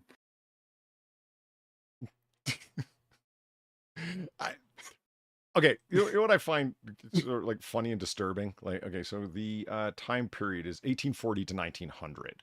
The Model I, and then these are from 1900 on the dot. So Sir Arthur Conan Doyle probably worked with these as an eye doctor. Yes. Yeah. That's a perfect time period for him, and he was a practicing eye doctor as well as being a writer, as well as being a seance expert and an inventor and every other fucking thing. But who in Victorian England wasn't a seance expert,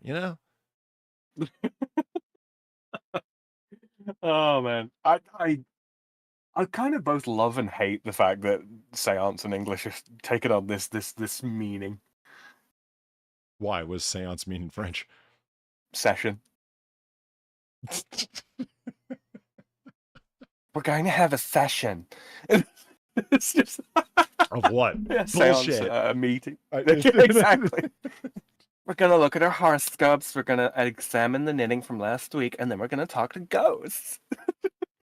It's going to be a real session. It's just like, back to the murder claw. Well, there it is. Yeah. It is. Like, that's what I'm saying. It's obviously a murder claw. I completely agree. You can stab somebody out with this thing. They knew what they were doing. This was not an attempt to give somebody, an appendage they lost. This was making them a murderer. Let's just face it. Like, this was to murder with.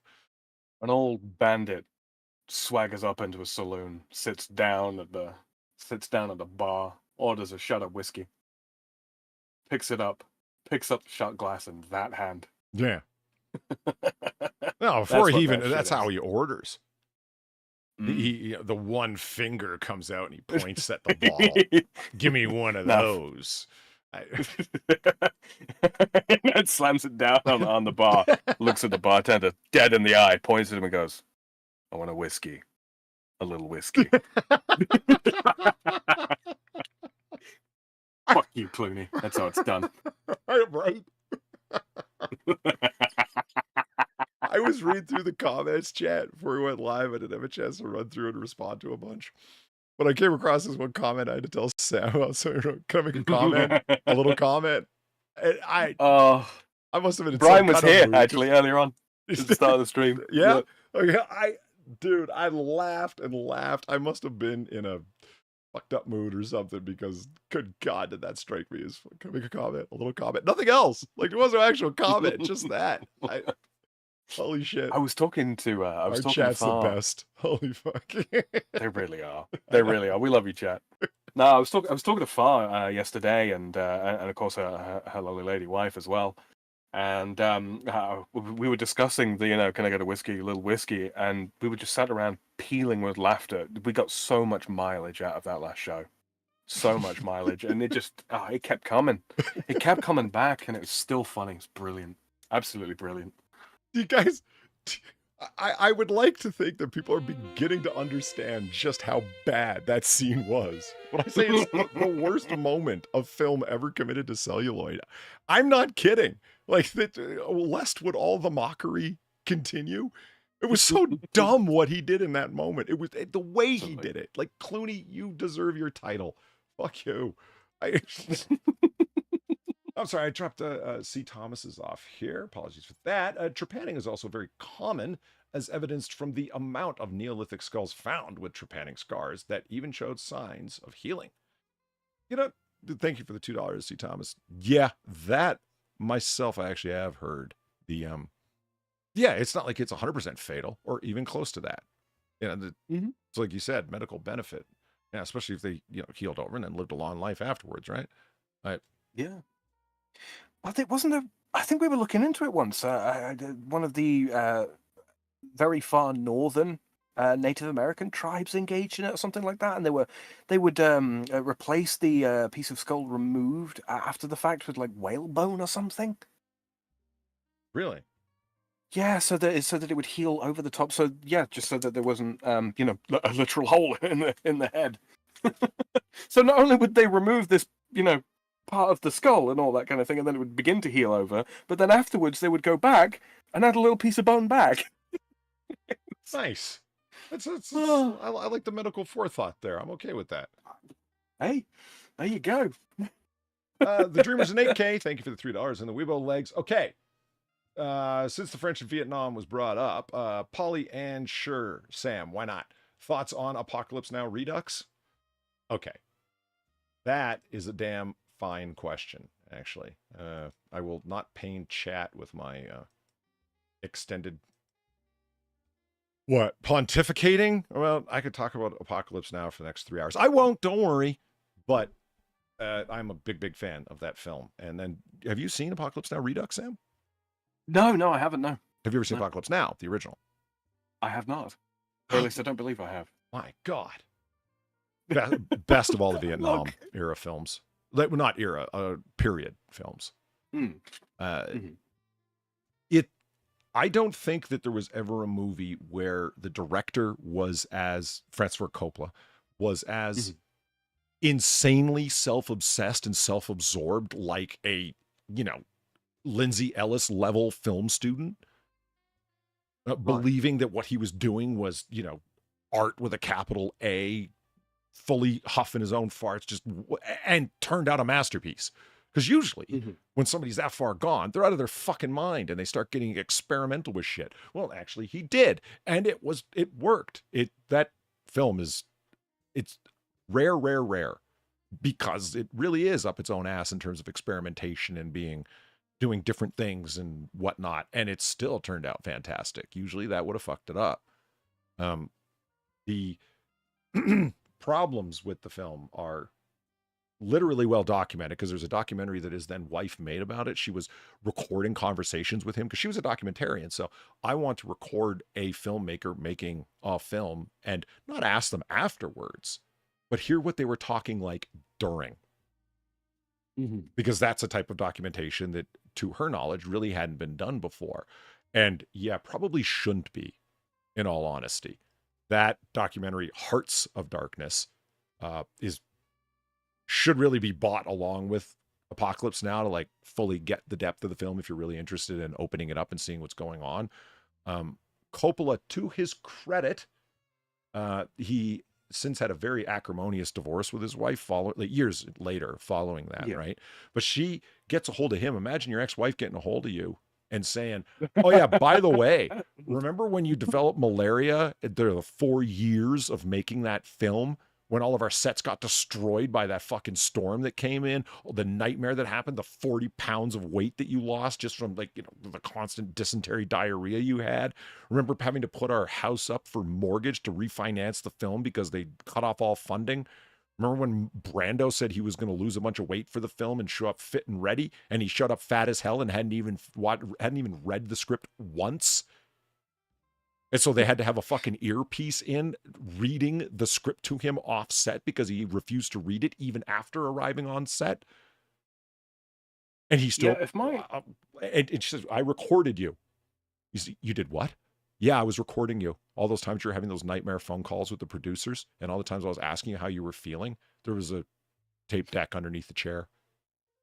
Because anyway, I want to use those in this documentary film. And he is recording saying, I couldn't tell my wife no. It's her art form. She never denied me mine. I can't deny her hers. Wow. Be that as it may, that iron mask ain't looking so bad right about now, huh?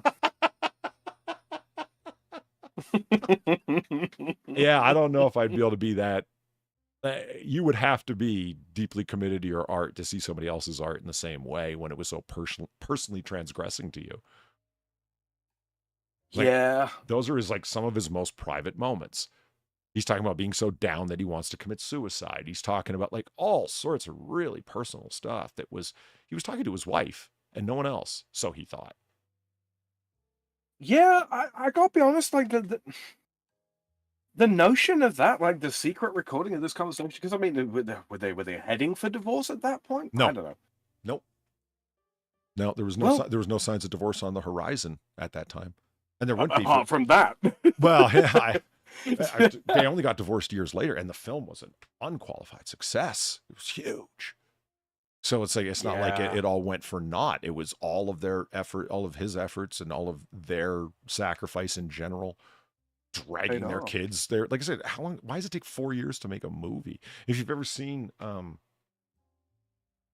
Tropic Thunder, it's based upon the trials and tribulations of trying to make Apocalypse Now. The guy who can't make the ultimate Vietnam War movie, so he forces the guys to live it.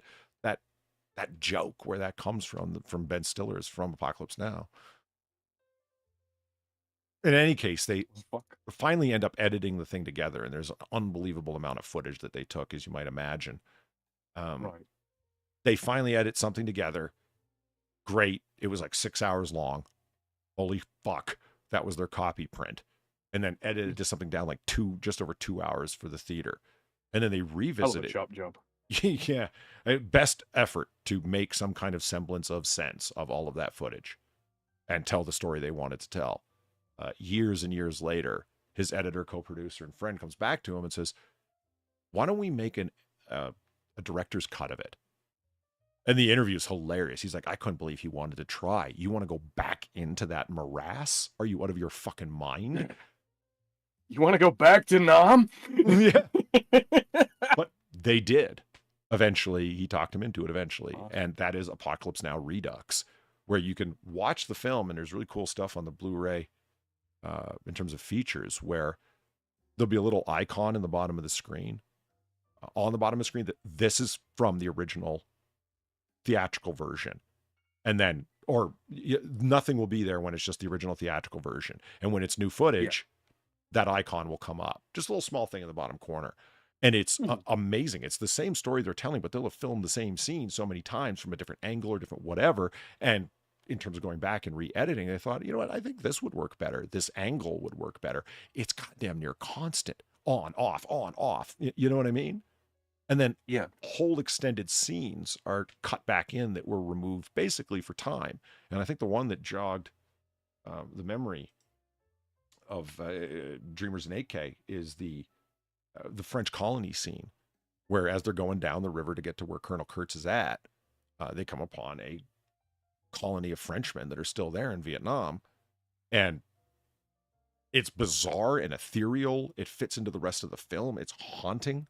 At one point, Captain Willard, Martin Sheen, asked, was like, why don't you guys go home?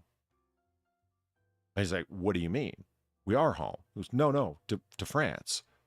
And he goes off into this half in French, half in English diatribe. How we are home, how we built this country. We're more part of this country than, it's ghostly. I don't know. You might get a kick out of it, that particular scene anyway. Because why would you cut this 15-minute extended, obviously very expensive sequence out? It took them weeks to film it and just sitting on the cutting room floor. I mean, that sort of speaks very much. I mean, like the original American spirit, though, right? When the Americans were still British, for example, we are home. This is ours now. Yeah, I mean, they, as he makes up the point, like one of the young children was there. It's like she was born here, native. Mm. Now, what's the difference? And it's like, well, as Willard says, is like once we leave, you know, they can come in here and kill you, whether you think you're home or not. And he goes, would you not be willing to die for your home? Yeah. Obviously, that flies very much in the face of modern narratives, doesn't it? Yeah. Yeah. Great nightmarish film with few answers. Good. What the hell does Colonel Kurtz mean when he's dying at the end and looks up and says, the horror of what? People have given all kinds of trite answers to that, but the original author, Conrad, had in the book Heart of Darkness, he never gave an answer, and neither did Kurtz. It's not supposed to have an answer, really. No, I don't think it is. It's supposed to be haunting and evoke emotion and make you think. And there you exactly. go. It's art. It's supposed to make you think.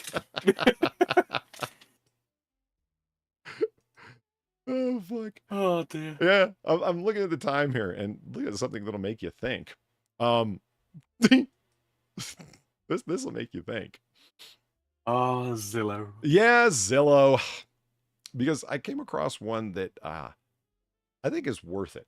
I think it's worth taking a gander at. Very unassuming from the outside. This guy in particular, I think would be fun to take a look at. Going for a mere $145,000. Okay, affordable. Yeah, that's a hell of a lot lower than anything we've looked at before that wasn't a metal shack in the desert somewhere. You know, one of Far's matrimonial homes, you know. All right, so what's wrong with it? Well, nothing, obviously. Otherwise, we wouldn't be looking at it, Sam. It's 3 beds, 1 bath, 1,400 rather square feet.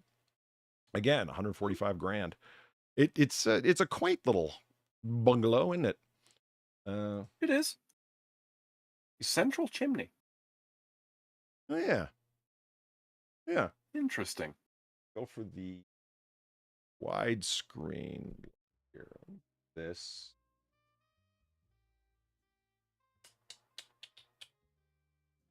I do this before. Boom. Nope. Come on, you bastard. I have 18 chat captures. Capture chat once, for God's sake. Technical stuff. Technical stuff. Oh, yeah, it absolutely is. I just got to remember where that one fucking thing was. Cynic says his brother just wandered in with a dachshund puppy, and immediately it does the side-eye thing. We all know the one. Mort says, I believe most of us are here for your pontificating, Polly. After all, we sat through a full hour food diversion just because the train track moose would be good to eat. That's a good point. That's a good point. Holy shit, why did you have to put it that way? It's true, but Jesus. Oh. We sat through a whole hour. Oh my God, I feel terrible now. Fuck. It's not okay. Valine says, if I lose my arm in a tragic bitch smacking accident, I want that murder claw with a robotics upgrade. Right? Same. With the robotics upgrade. Right. I want to hear the click of the clack as you pick up a tall glass of your alcoholic beverage of choice. Long Island iced tea in a tall glass. Long Island. Mm-hmm. All right. Yeah, that's good enough there. I want to make it bigger. I could have presented it in the frame, but I figured it was better this way because people can see more of the horror. Horror. All right. And boom. There we go. Okay. So we ready to look inside this 3-bed, 1-bath little Absolutely. number? Absolutely. Oh, look, it's got a little side porch with the thing. Oh, yeah.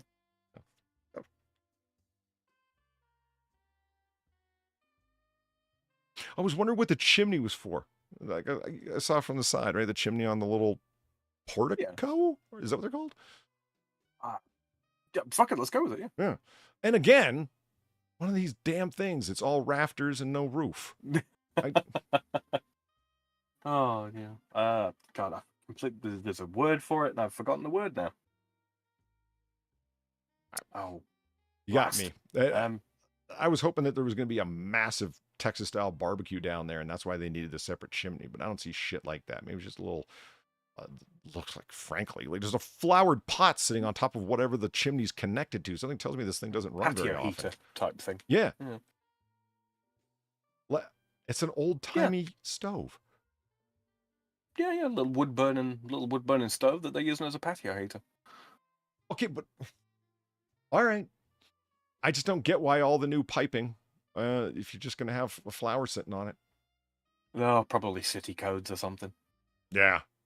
Clearly there's no city codes in keeping your ladders in proper places or your shutters upright. Is this all part of the same property? It looks that way. Where the fuck is this that you get all this for 145 grand? Yeah.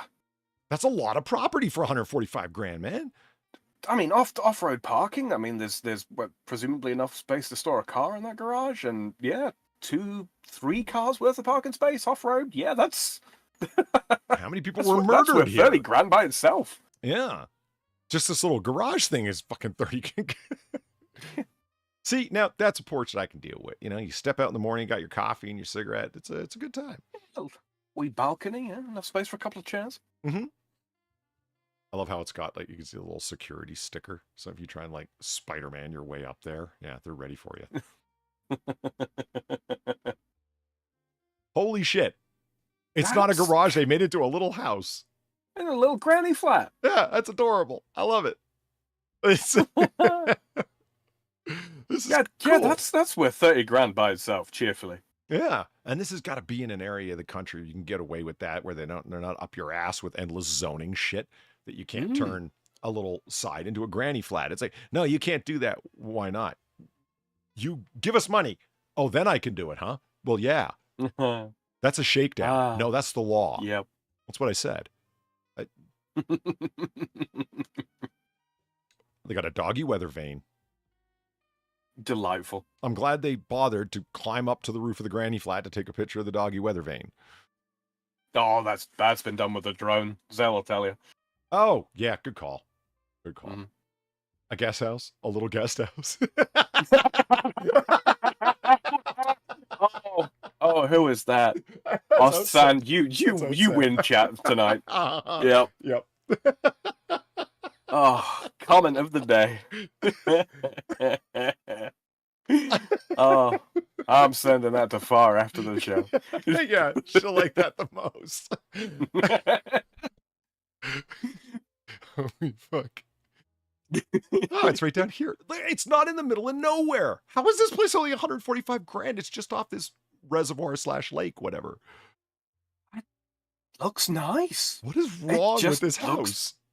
Right. Where are the bodies? I don't understand. We're going to find out what's going on. Yep, that's the whole property. Yeah. Okay. And it's a weird property line. It runs real close up against this guy's, which is, you went with a triangular, what do you want to call it? Pavement area. Yeah, driveway, I guess, kind of. I mean, it's not huge, but I don't hate it.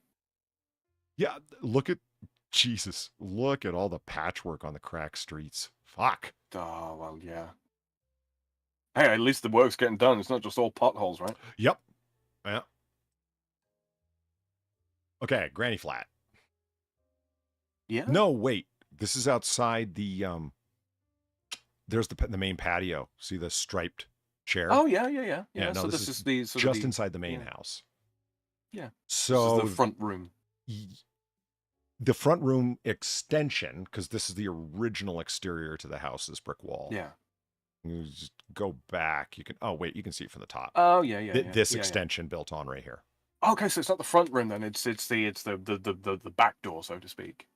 Yes, I think this would be the front down here, the main street. So it would be like a side door. Yeah. So it's this was the side of the house. Okay. Hey, nice build on, man. Looks great. I like it. Yeah, good floor. Yep. Good floor.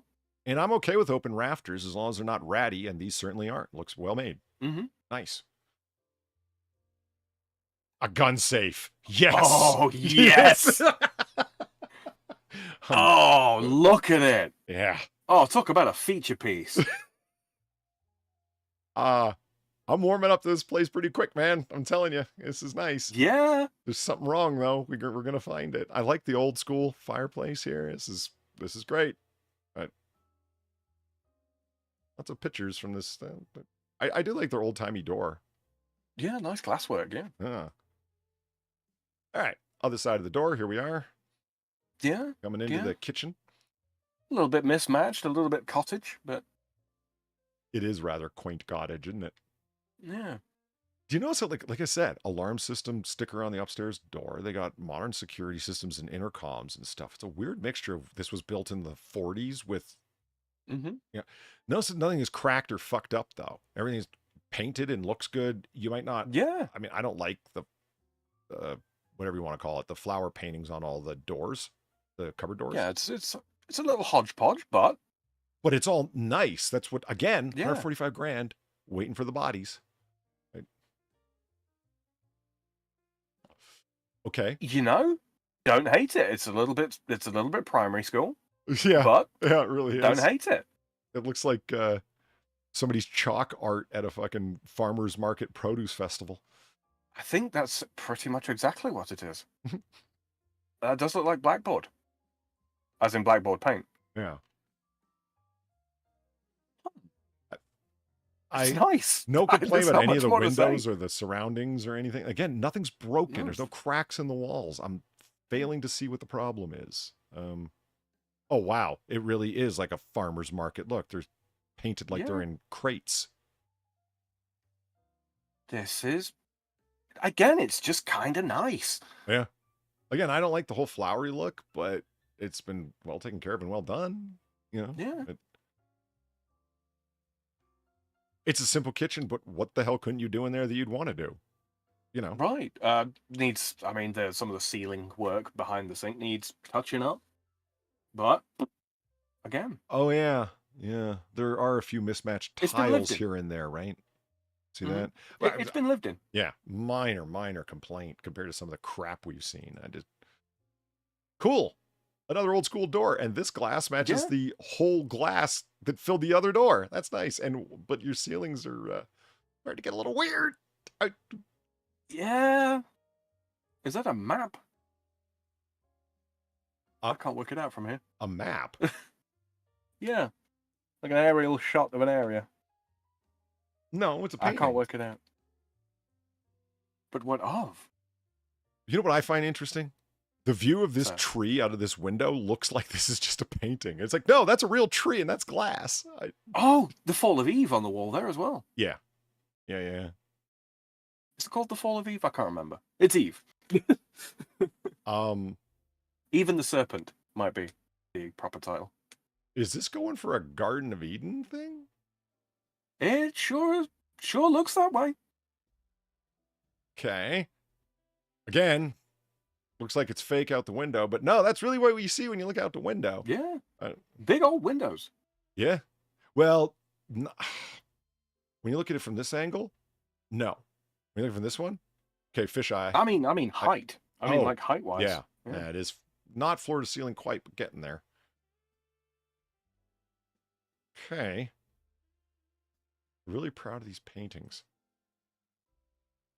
Huh. Did an artist live here? Well, I think it would be silly to assume otherwise at this point. Yeah. I feel like, because I mean, it's actually signed. I don't know if you noticed that. See? Signed. So it is. His or her work.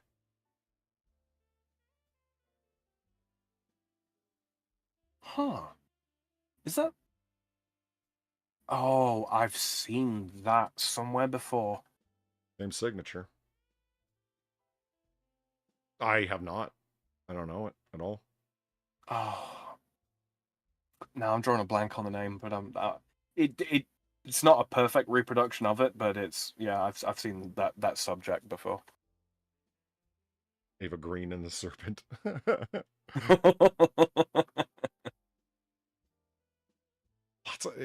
Starting to get into like every room's a different color, you know. Last room's white and blue. This one's forest green. But you're not wrong about the window. It's virtually the size of this double door entrance exit. Yeah. Okay, there's that door we saw before. Is that the one down to the basement? Is that where you don't want us to see? Is that where the weird shit starts? This is... Oh, you know what? You might be right. Again, compact little bathroom. Don't hate it. Yeah. Yeah, it's just on the edge of being busy. Yeah. Yeah, can't really hate it. I'm wondering if, I don't know. Like, yeah, okay, it's small, but I'm wondering what you could possibly do to open it up any. Not much. Like, I think they've done everything you can do, if you know what I mean. Yeah, one of those combination, you know, the toilets that got the sink built into the top. Yeah. Probably about that. Not a bad cabinet. It doesn't take up any more space than the back part of the toilet system, does. Yeah. You know what I mean? It's... Okay. So here's the bedroom off the compact bathroom. All right. Mm-hmm. With the apotheosis of sheep on the ceiling. Why are the sheep prancing in the heavens? What is going on? Oh. A reference to the Binding of Isaac, perhaps? I don't know. That's a little not what I was expecting. Okay. It's a bit different. Yeah. Oh, maybe this was the kids' room. Yeah, maybe. It's a 3-bed, right? Uh-huh. 3 beds, 1 bath. Know. Yeah. That's a lot the of nursery sharing. Mm-hmm. Yeah, well, 2 parents, 2 kids. Yeah. Little cubby. Huh. Oh, hello. Okay. Well. It goes up. You can tell the fisheye lens unless this switch is like the size of my upper body. Well, you are an otter, so it could very well be. Yeah, whatever artist you hired for this should have been doing murals in downtown San Francisco. Oh, God, yeah. This is much better than what's actually there.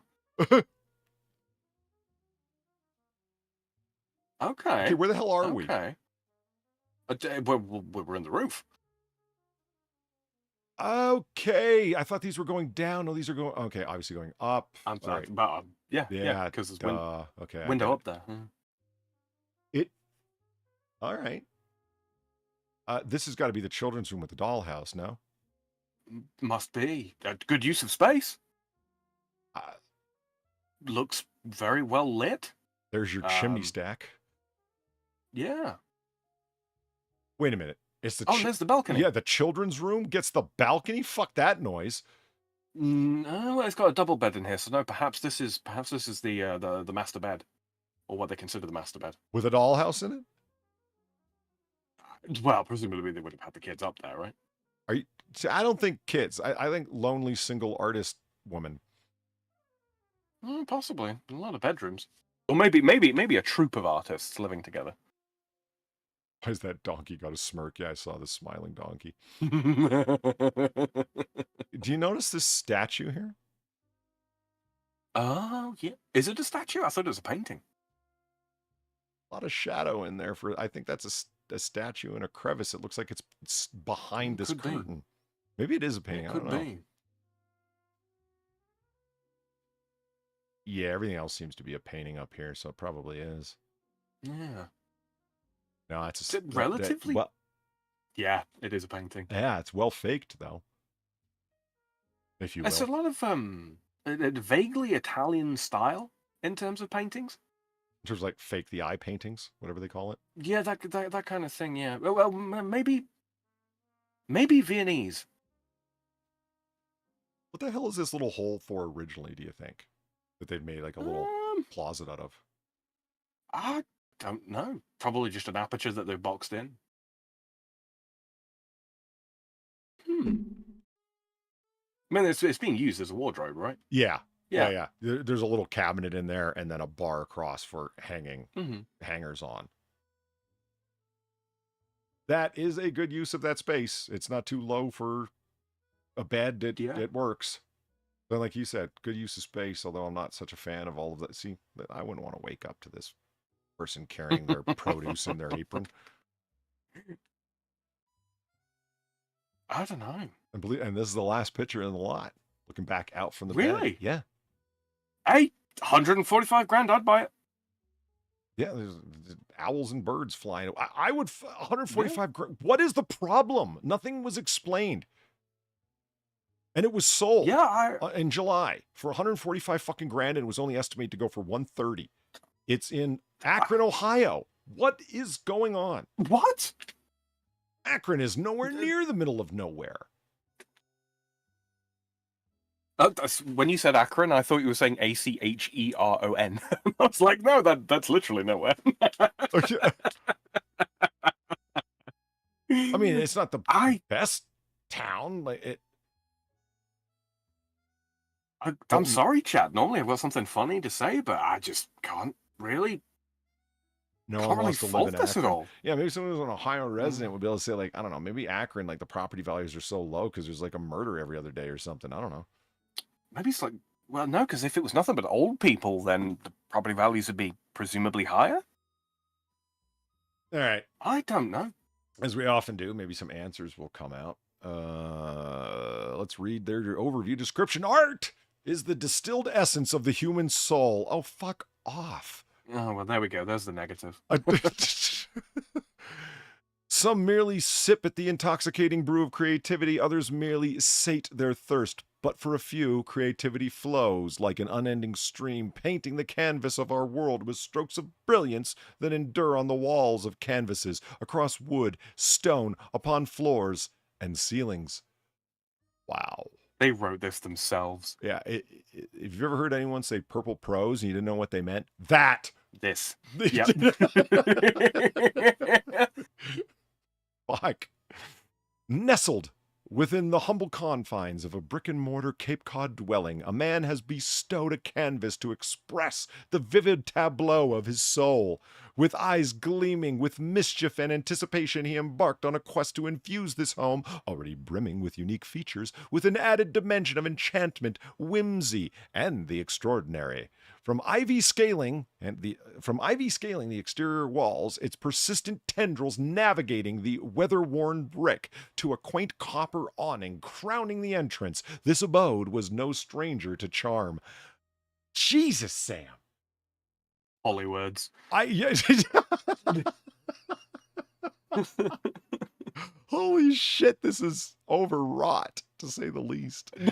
A sunroom boasting a century-old wooden floor endued with stories of hallowed Sundays spent in a distant West Virginian church, a detached garage, its covered patios cradled under an antique weather vane that dances with capricious winds. But that's not the only thing that wants to be endued. I threw up in my mouth a little there. Marrying form with function in silent accord.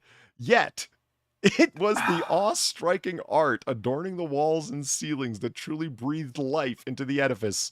The result of a 15-year love affair with creativity, a testament to the entwined dance of art and life. They spar and twirl, console and exalt. Two commonplace entities transformed into something extraordinary through their union. Fuck off. Oh, God. Don't get me wrong, I'm a wordsy motherfucker, but whoever the hell this is, they boofed a thesaurus. Holy fuck. I got nothing. I can't make. You know who wrote this?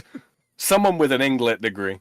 You'd think they'd have a better sense of timing, a better sense of use. I don't know, of taste even.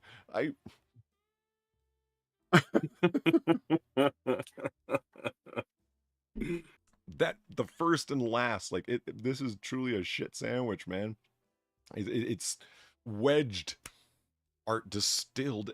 Art is the distilled essence of the human soul, and it ends with that a testament to the entwined dance of art and life. They spar and twirl, console and exalt. Wow. And that's why this property's not worth very much. Because you have to endure this description. Yeah, there's no... It's a nice property. It really is, but come on. What's the tax situation like? Well, you're looking at it here. It only goes back as far as... Yeah, it must have been not up for sale for a good long time. They only have a record going back as far as June of 2023, which is at 130. It was listed for sale. There was a contingent sale, and then it didn't go through. And then there was another one, a pending sale, and it did go through, but at 15 grand more for a total of 145.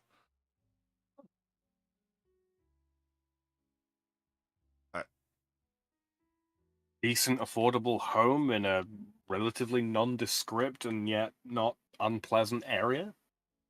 The houses that are around there are at the same value: 130 grand, 100 grand. Homeowners Association ? No, there was nothing listed. None at all. No, not really. That's really appealing, man.